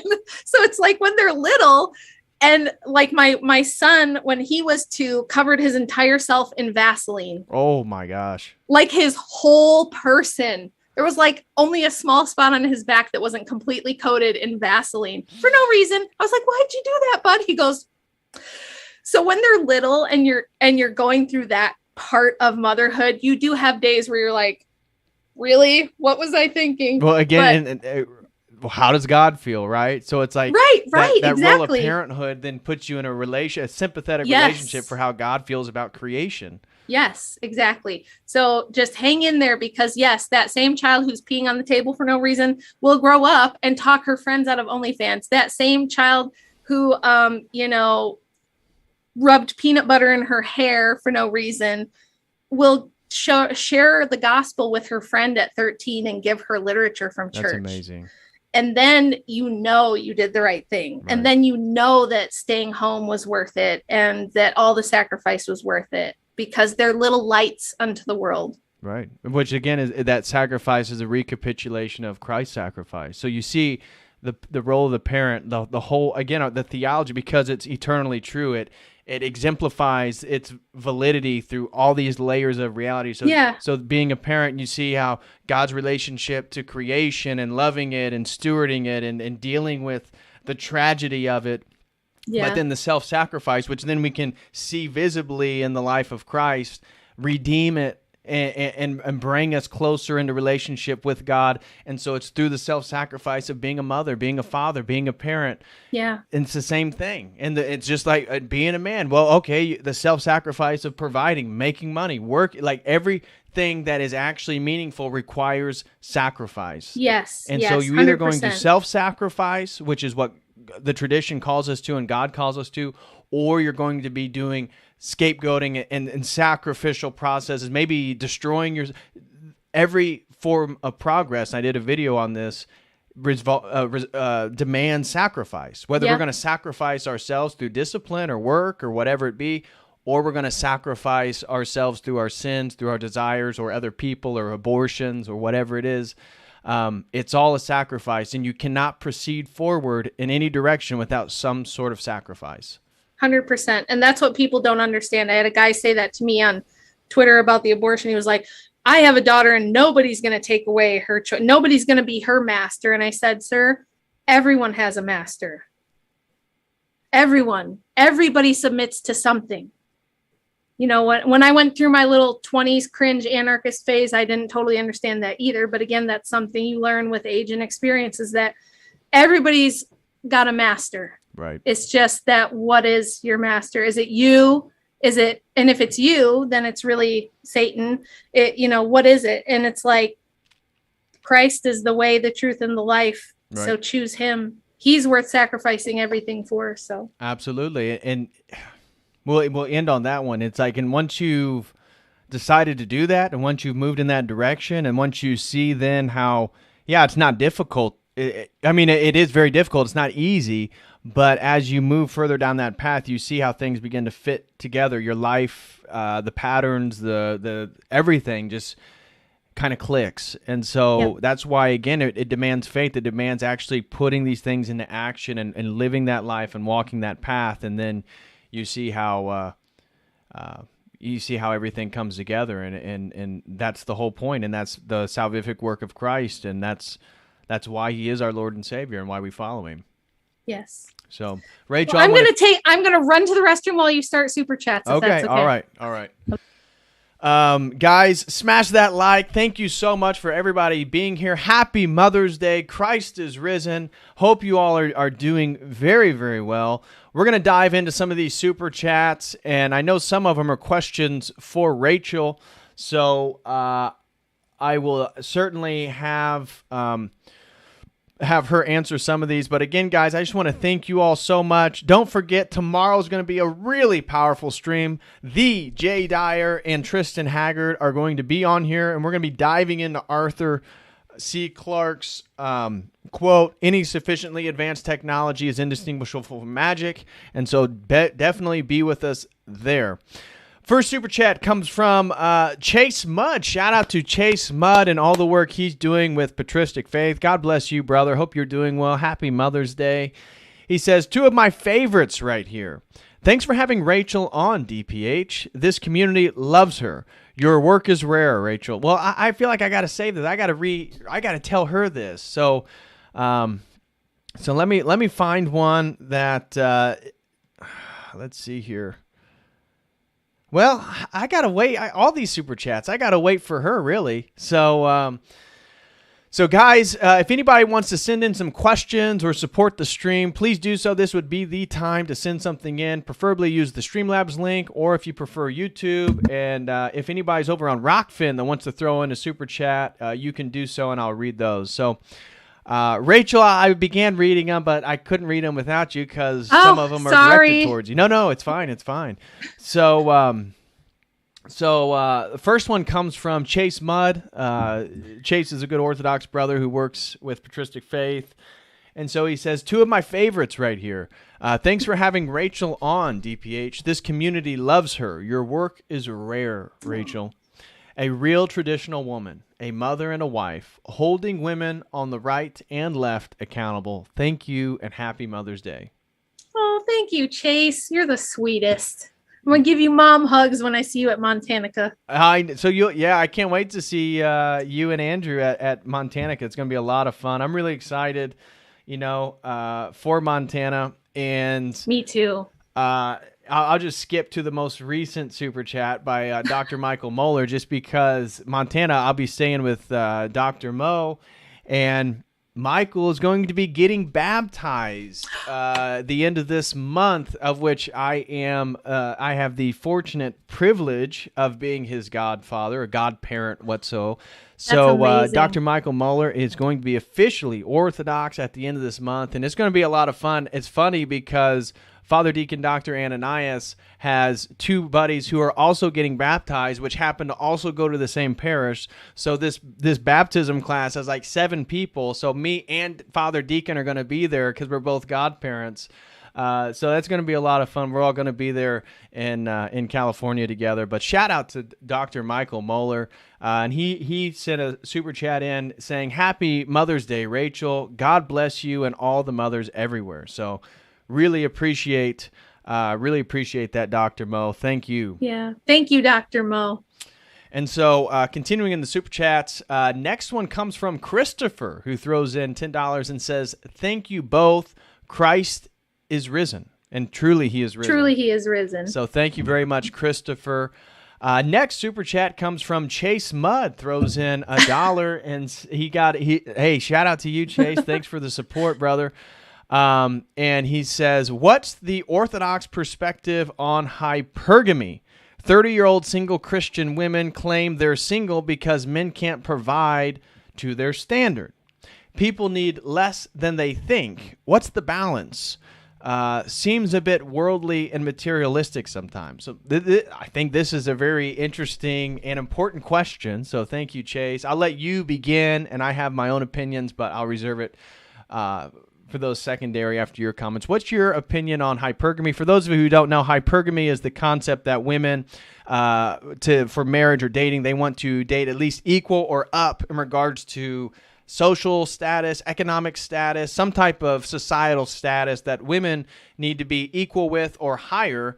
and men, not so much. Usually it's equal with or lower. So Right.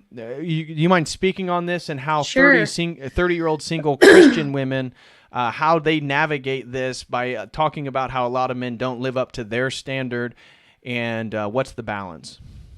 Yeah, so this is another topic where I tend to get myself in trouble and get a little pushback. But I mean, as one of the, I guess I'm in that group of older women. I'm heading towards grandmotherdom now and stuff. So it's not like I wasn't there, ladies. I was young once too. And in my younger days, I was a bit fetching and charming myself, I will say. But the thing about it is that a lot of times if that's your perspective, if it's like it's for me, when I talk to women who say they just can't find anybody, it's not really that they can't find a good provider or a morally righteous man or a spiritual man. Those things they can find. It's more like he has to have a higher sexual market value for me, is what it is. Mm-hmm, mm-hmm. And they don't want to say that. Right. They don't want to put it that way. But, it's like, that I get that a lot where it's like, well, I just can't find anyone. And it's like, I think you could. And there's a big hesitancy for women to even try. Like they could see 30 profiles of guys online, or they could meet guys at their parish and who are perfectly good guys. But it's like, it'll be stuff like, I don't like his shoes. Or I just don't find him attractive. What do you want me to do? Pretend I'm attracted to him? And it's like, well, a lot of times you have to get to know a person before you find them attractive anyway, especially for women. Now, men, it's not as much that way, but for women, you got to give people a chance. Absolutely. And you're going to become attracted to them as a person more than just a picture. And I think dating apps are terrible for this. Even some of the online groups and stuff can be really rough for that, because somebody you might not find attractive in a picture. Like I will tell you, if I had gone by just pictures of Andy that he put on his profile back in the MySpace days when we were young, I wouldn't have thought twice about him, especially because guys, I've told the guys this, by the way, the pictures of you guys that you think are cute are not the pictures we would think are cute. So like Andy would have pictures of himself covered in hunting gear with like glasses and a hunting hat on, and you could barely see him. And he'd think, well, this makes me look cool and masculine. And I'm going, I can't see your pretty blue eyes. I can't see your beautiful dimples. The things that I think are attractive about him, I couldn't even see. Andrew's beautiful dimples are my favorite part about him too. He's going to kill me for that. But no, it's like, you've got to get out into the real world, ladies, and meet men, because especially as women, a lot of what attracts us to a man is like his overall person, his personality, how he thinks, how he moves when he talks and things like that. You can't see that from a picture. And don't be sleeping on some of these guys that are like, I mean, for women that say there's not quality out there in Orthodox guys, I'm like, I'll tell you what, if I was still 20 and single, I would be swooping some of these guys up that you guys are sleeping on. Because I know some of these guys, they're like my friends. I talk to them. I've met them in person. Right. And I'm like, I can't believe this man is still single. Right. I don't get it. It happens all the time for me. So I don't know if it's just this swipe left, swipe right mentality of like, oh, I don't like this picture. He's not the one for me. Or like, oh, I prefer a guy who's 2 inches taller. If you want the kind of marriage I have where it's like, I'm so in love with my husband, and like every year that goes by, somehow I love him more when I never thought that was possible. And we're just like best friends, and we'd rather hang out with each other than anyone else. Right. It's amazing. It's everything it's cracked up to be. The dream is real, but you've got to like give people a chance. You've got to meet them in person, spend some time, talk to them, and be a little bit more open.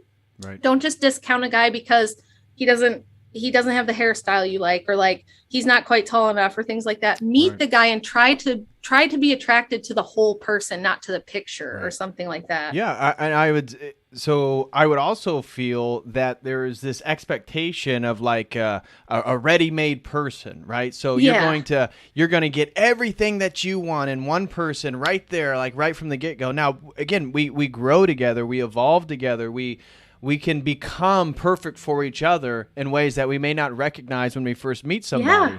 Yeah, 100%.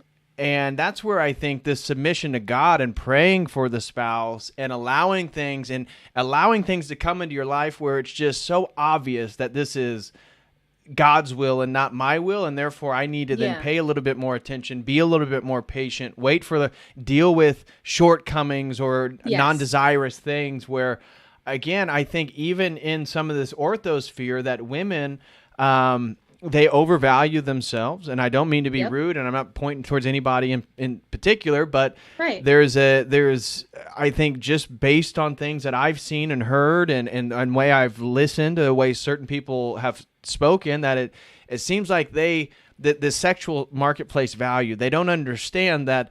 But you're 30 something, like you're not ideal. So it's like you're looking for like an A minus, A plus quality man. Yes. But you yourself aren't, like a man of that stature wouldn't choose you because you're already, you're already in your B minus, status because of age, because of time. Women don't get that. And it could have its whole own stream. And like, for instance, when I met Andy, I was 26 years old and I had 3 kids already. Wow. I tried to push him away with everything I had because I was like, my personal life is a dumpster fire. And you're like this handsome young guy with no attachment. Like, what do you want with me? That's insane. Now, maybe I was just, I don't know, maybe I was more prescient to realize that, but I was just like, why would this guy want anything to do with me? And so I was just very like hesitant. And he was kind of like, well, with all due respect, you don't get to decide that for me, and I'm going to pursue you anyway. So I like reluctantly gave in.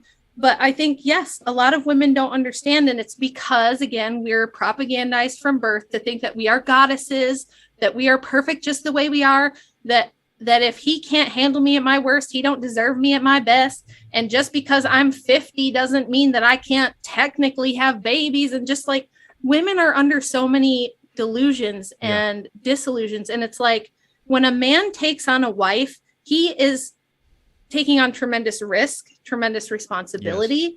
And you should not discount that. You might be pretty and you might be funny and you might be a great person, but this is real life and this is building families. Right. And it's not about cute and funny, right? Really. And if you're a 30-some-year-old woman and you're promoting Orthodox values and traditional Christian values, and then seemingly any potential spouse isn't of quality enough for you, it's probably because of you. And the problem is you yourself aren't traditional. You yourself aren't ready probably for a relationship. And I think that part of it is that these women really don't want to submit, and they don't. And that's why then they have every little critique of a man, because then it gives them a justification. Oh, he's not, I don't have to submit to him. But they go around and then they talk about traditional values or Christianity or tradition, and at the same time, men, we have to then step up our game. So I don't, I try to tend to be more critical of men just so it doesn't step on as many toes. Right. But I think this is a really important point, that these 30, if you're 30 something and you're an Orthodox Christian and you've already had your hot girl summer through your 20s, like your value, no matter how righteous and pure you are now, is not what it was when you were 24. And so you have to understand that. And if you don't, you're probably going to be the 38-year-old lady who's unmarried, who's then still talking how bad men are, but then how men aren't masculine enough and they aren't traditional enough. And it's like, well, women aren't feminine enough. They're not submissive enough. They're not mothers enough. And so the criticism goes both ways. But I've seen in the orthosphere the women's blindness to how, yes, your criticisms towards men can be true, but you're totally blind to how there's a feedback loop here, and you are also just as culpable and guilty as some of the men. Yeah. And since I'm the woman on this stream, and because I'll be honest, I've seen you criticized by women who will say, well, who does he think he is? Just saying that about us. Is he perfect? And blah, blah, blah, blah, blah. And they're perfectly willing to air all the criticisms of ortho bros or Orthodox guys And I've gotten in a little trouble with certain people because I've been very vocal about saying, no, I'm not going to put up with that. If you're talking that way about these guys to me, I'm going to stop you. I'm going to correct you and tell you that that's not acceptable. You should, if anything, you should be praying for them. If you think they're wrong, if you think they're misguided, you should be praying for them, because these are the leaders of our community. We depend on men for the survival of our church, of our families, of the world. And it is only this illusion of technology that has given women this silly idea that we don't really need men. And well, what's he going to do for me? And blah, blah, blah. There's a reason feminism didn't happen until after the Industrial Revolution. If tomorrow there were a reset event, if tomorrow the grid went down, nobody would be a feminist. And I'll tell you what, women would be suddenly much more interested in all the guys they rejected. And this happens all the time. They hit 40 and suddenly they're looking at that guy they rejected even just 5 years ago. And he's already moved on and married someone who wants to give him kids. And they're like, well, that's not fair. And again, you can get mad. You can criticize me. I'm saying this with the intention of trying to help and trying to put a reality check out there for the women who do need it, because I want you to have the life that you want. And you're not going to get it with this attitude that no one's good enough for you, or he's got to have a 6-pack and be 6 foot tall and have a full head of hair and make 6 figures. It's no. And what you said about growing together is totally true. I was not the woman I am today when I met Andrew, and he was not the man he is today when he met me. Right. We were completely imperfect morons, to be frank. We were idiots. We were stupid, young, in our 20s, full of all kinds of flaws. And it wasn't always easy, but we both believed in God and we both believed in truth. And because of that, we were able to both accept some helpful criticism from each other. He would tell me, like, if my attitude was out of control, and at first I'd get a little sassy about it, but then I'd go think about it and go, no, he's right. He's right. And I love him and I care more about my family than I care about being right. And women just don't have that anymore. You've got to look at yourself first and see where you can be of service and what you bring to a relationship. What do you bring to a man other than being pretty? What do you bring to a man other than you have a job? Like, men don't care if you have a job and if you've got your own apartment and you have a dog and whatever. It's like, can you be a mother? Can you be a helpmate? Are you willing to raise his children in the faith with morals? Are you going to drop your career so that you can raise his children and he doesn't want them raised in a state institution? So think about these things. Think about what you're willing to give up. Think about what you're willing to risk going into a relationship or a marriage. And you'll hear women all the time say, don't lower your standards. But I'm telling you, your standards are probably too high. Yeah. Well, I mean, if you're a 30-year-old, as far as what you think your standards are, it's like you are passing over fantastic human beings that you could have amazing lives with because of shallow stuff, to be honest. Which shows that they themselves aren't ready for marriage. They themselves aren't ready to be in a relationship. And I think, honestly, in my own opinion, just looking at the state of women, again, I'm very happy with my girlfriend, so I am not on the market. But generally speaking, social media has given such a false sense of confidence in women that the average-looking women think they're like 9s and 10s now. And it's like, babe, even if you were a virgin, even if you were 22, you're still not a 9 or a 10. Like, where is this sense of confidence come from? Well, it comes from social media. It comes from the ability to demand men's attention because of the state of the world. And again, the simplification, the entire structure of men becoming weak, give women who then work in this way their attention, which then reifies the idea that they are of higher quality than they really are. Yeah. And look, I know there's going to be women who watch this stream. They're not going to like it.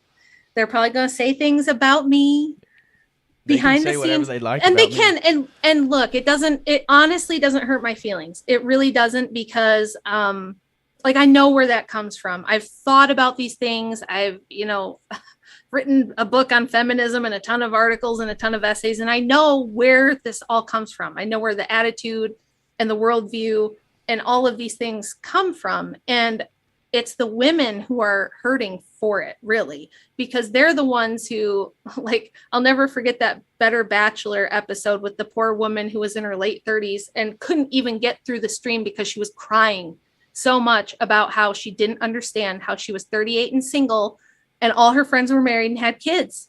She's like, but I'm so hot, you know, and I'm a cool person. Like, I'm fun and I don't get it. And, you know, she did. The cool thing is a couple years later, she did end up with a guy and did get married, and he was bald and he wasn't the most attractive, but like they made some videos together and you could tell she was happy finally. Good.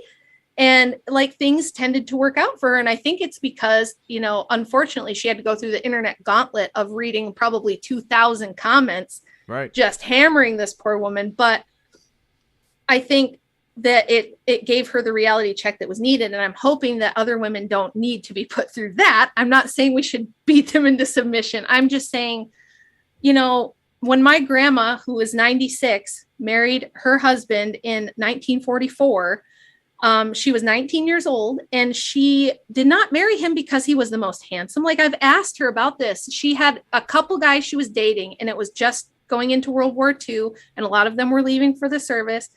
And she had kind of a choice between this really handsome Air Force pilot guy who was leaving, and he wanted her to marry him before he left. And this other guy who just had a family business at a greenhouse, was a nice guy, not the most handsome, not the most charismatic, not the most exciting guy. But she said, I liked his family. I liked his, you know, his mother was nice. He was really good to me. He had a good temperament. He truly loved God. He always tithed first out of his paycheck, anything he got. And, you know, I knew he would treat me good, and I knew that he would be, you know, like reliable and everything. And they had a fantastic love story. He passed away in the late 70s, but they had a great marriage. They had a great life together. She didn't pick the sexy, exciting guy. She picked the good guy who like had this solid foundation. Right. And women don't do that anymore. We pick the 50 Shades of Grey guy. Right. Well, and even that's where it's so appalling in the orthosphere is, you know, there's many people, you know, and God rest the soul of Kevin Samuels. He just passed away, and he talks a lot about this specifically in the Black community. But now there's a whole manosphere that's really criticizing women, and you know, it's fine for, you know, well, it's not fine, but for general women, well, that's just their you know, that they choose to be that way. That's their choice, right. Okay? But we're talking about Orthodox women. We're talking about women who claim to be Orthodox. We're talking about women who talk about being really super traditional and being the trad waifu and baking cookies and having the babies. And it's like, well, I don't get it. There's not a whole lot of difference between you and then the let alone Christian, but just the secular woman out there in the world. I don't understand why, again, you perceive yourself to have more value, because even based on the rubric of standards in an Orthodox Christian context of, okay, if you're going to take women and let's say it's about the same level of appearance level, well, then it's about virginity, it's about submission, it's about tradition, it's about values, and then that's where then they rank differently if you're a man looking for a wife. Say you're a man and you can choose between a multiplicity of women. You're going to look for those standards, and then these are Orthodox women, and they don't even qualify for any of these standards. So what exactly is Orthodox about you? What exactly is traditional about you? Why would a man who can, and especially an Orthodox man, because if he is of the standard some of these women want, he's not going to choose you. No. You're not even on the radar, because if you're over 26, you're disqualified. Yeah, and here's my tips for the ladies. Again, might make you mad, but just hear me out, please. If you are online or in real life putting out a bunch of cleavage, you've got super heavy makeup on, you've got like this high maintenance look going on, that's going to be a red flag to the type of guy you're saying you want. So cut out all of that first. Stop that. The second thing is find a guy who won't put up with your crap. They hate that though. Find a guy. Well, Andy's that way. He won't put up with, like, if if I'm being ridiculous, he will say, you're being ridiculous. I will talk to you when, you're not being ridiculous, Right. which I hate. I mean, it doesn't now at this point, it doesn't hardly ever happen. Right. Maybe once a year. But early on, it happened a lot. I've told the infamous story about me throwing a remote control at him and him being like, excuse me? And it was the last time I ever did anything like that. But I mean, he got me to look at myself and be like, what? Why am I acting like this? What am I even doing? So find a guy who won't put up with your nonsense, because he will stop you from screwing up your life, screwing up your family. He will be a force of sanity and a force of solidness in your life. And that is what you need. I know you don't think you do, but you do. Trust me, you need it. You need a guy who's going to tell you when you're being ridiculous or when you need a nap or a piece of chocolate or whatever it is that you need. But find a guy who won't put up with your crap. Stop with the boobs up to here and the heavy makeup and the bending over pictures on Instagram. If you're Orthodox, you shouldn't be doing none of that. I mean, really, if you're a woman who wants a family, you shouldn't be doing any of that. Your kids are going to see that. Stop it. Right. So stop all that.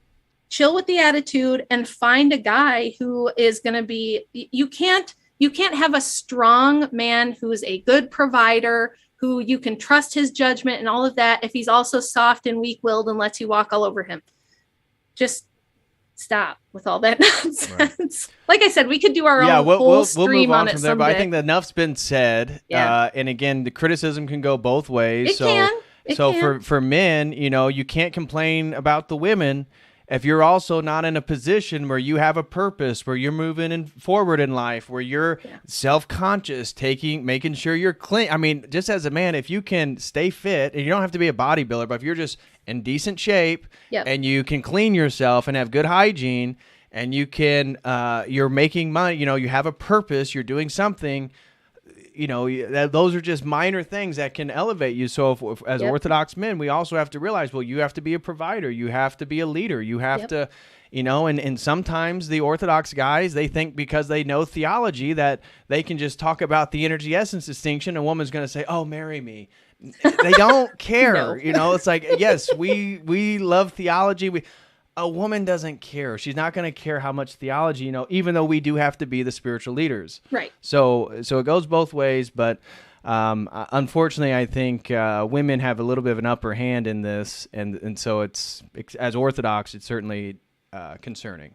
And I'll just tell you from my experience, the men seem to be willing to give a lot. Yes. The men seem to be willing to okay, she doesn't have to be a 10. She doesn't have to be a size 2. She doesn't have to be a virgin. I'm just looking for a woman who's not going to destroy my life and who will go to church and raise my kids right. And so I feel like the men are more willing to make some concessions, whereas the women are practically impossible to please. Which is indicative of the world, which is indicative of everything we've talked about today and the sort of worship of self. And that's just that's the way things are, and unfortunate.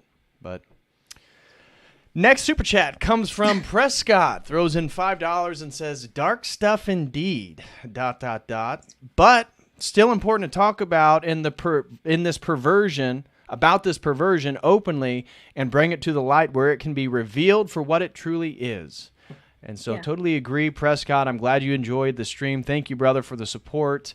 And again, I'll share the link to your article on the Substack again in the live chat for anybody who wants to watch it. But again, read it. But if it's not your don't go down it. If you're a sensitive person, maybe skip it. If you feel like you can handle that kind of material, I think it is extremely enlightening and very revealing of what's going on. If you feel like you can handle it, but if you're sensitive to dark material, maybe just skip it. That's all I'll say. And I do have that in the article itself. I think I start with a disclaimer saying, hey, there's some pretty controversial stuff in here. So if you're squeamish, maybe skip it.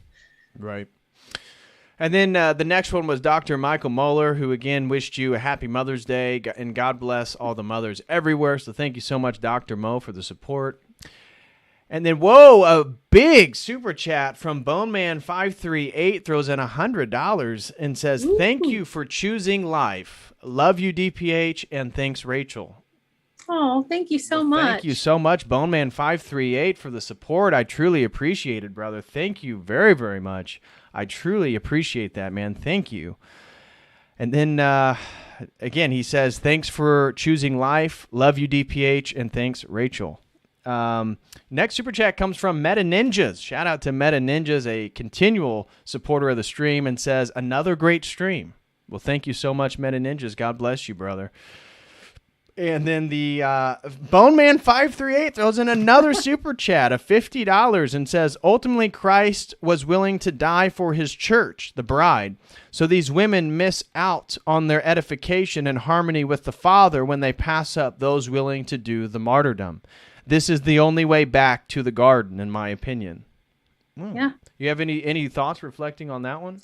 Yeah, I agree. Like at the beginning of the stream, I said, if you want to reject motherhood, I would implore you to embrace monastic life, because I think that as a woman in this world, if you're not going to be a monastic and you're not going to be a mother, your theosis path is going to be very difficult. Right. You're going to have a hard time serving and doing the self-sacrifice necessary to really get there without one of those two things. And I don't think it's fair for women to say, I want to be married. I want to have the relations with a man. I want to have the support, the material support, the emotional support, the physical relationship, but I don't want the motherhood.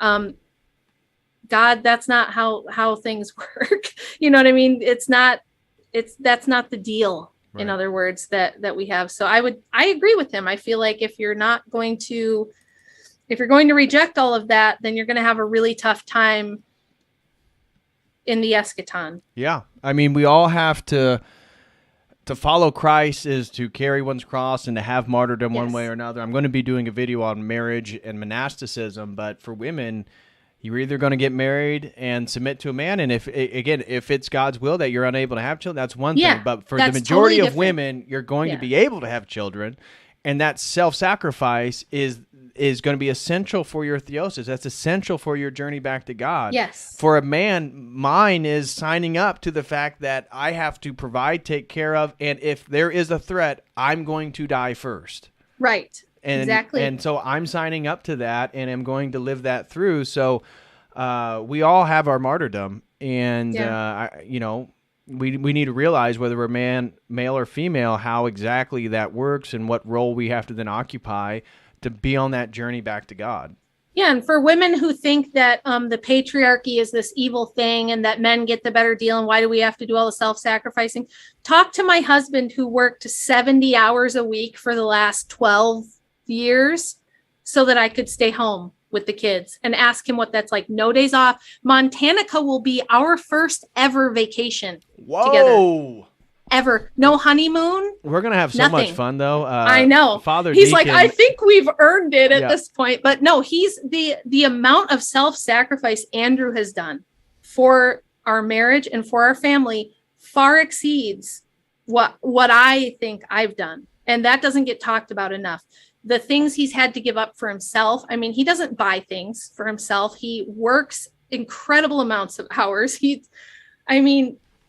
It's all about everyone else. He's rejecting himself all the time for what's good for his children and their future. And it's like, yeah, we have a pretty good deal, ladies. If all you got to do is just not nag him to death and like take care of the kids, I feel like we have a good deal. Yeah, it's tough for some of these ladies, but no, I agree, and I can't wait to see you guys in person and get out to Montana. I was gonna say that Father Deacon is a lot of fun, and he definitely knows. He definitely knows where the best IPAs and I know. Andy's like, I'm gonna crush beers with that guy, and they talk all the time too. So you guys, all you ortho bros, are gonna have a ball, and I'll finally get to meet. I know Brother Augustine's wife. I've met her before, and she's great, and I'll get to meet all the other gals and wives and things, so it's going to be really fun for me too. We'll all get to hang out. Yeah, I can't wait. Yeah, and I hope I can absorb I'm just going to absorb all of the fantastic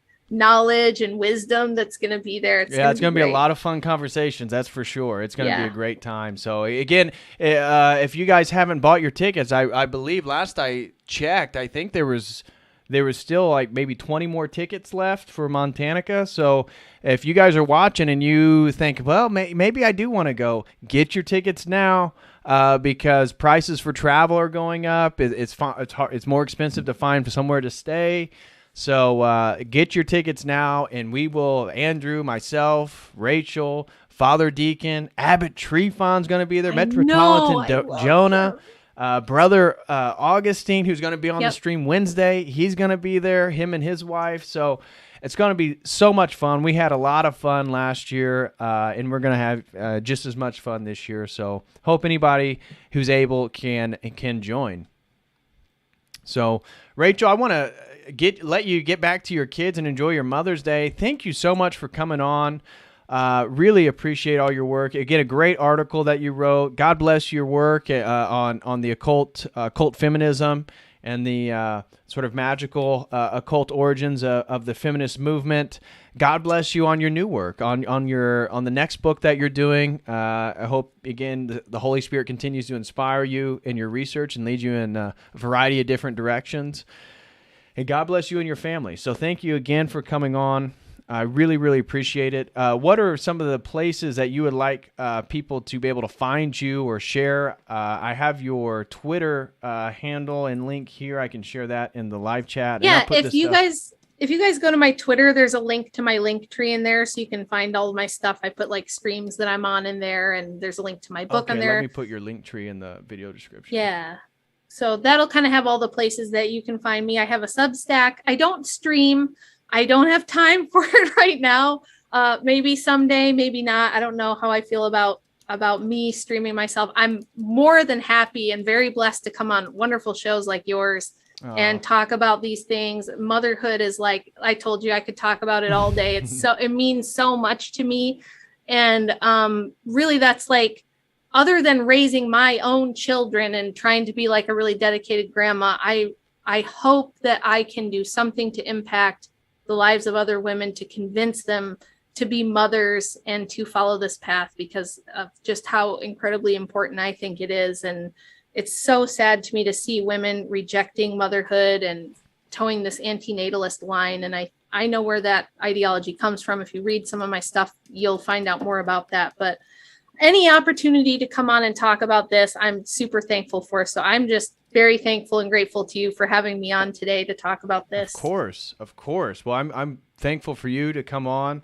I got your Linktree link in the video description for anybody watching. They can click that and find the links for your work. And again, I just want to leave by giving all the super chats a special shout out. So thank you very much, Boneman538. God bless you, man, for your generosity. Meta Ninjas, thank you for all your support. Shout out to Dr. Mo. I should start calling him my godchild now. No, I'm kidding. He's actually 1 month older than me. So shout out to Prescott. Thank you very much, Chase Mudd, and your hypergamy question certainly stimulated a lively debate that I'm sure is going to continue after this stream. And then thank you very much, Christopher, for your support. So that looks like that does it. Again, Rachel, thank you so much. And we definitely going to have to do another one here soon. We always have so much fun when we hop on here. And shout out to Andrew. Shout out to all the mods in the chat. Thank you, guys. And God bless you and your family, Rachel. Happy Mother's Day. Happy Mother's Day to all the mothers out there. Thank you so much. And bless you and your girlfriend, too. Maybe someday I'll get to meet her. Yeah. I know she's got to be a good one if she snagged you. So hopefully one of these days I'll get to meet her and give her mom hugs. I guarantee Just you will. Fair warning to all of you guys. When you meet me in person, you're getting the mom hugs. Sorry if you're not a hug person. It's what I do. Sorry. Deal with it. Excellent. Well, guys, I will be back tomorrow with the Jay Dyer and the Tristan Haggard to talk everything technology and magic. So be back for that. But until then, as always,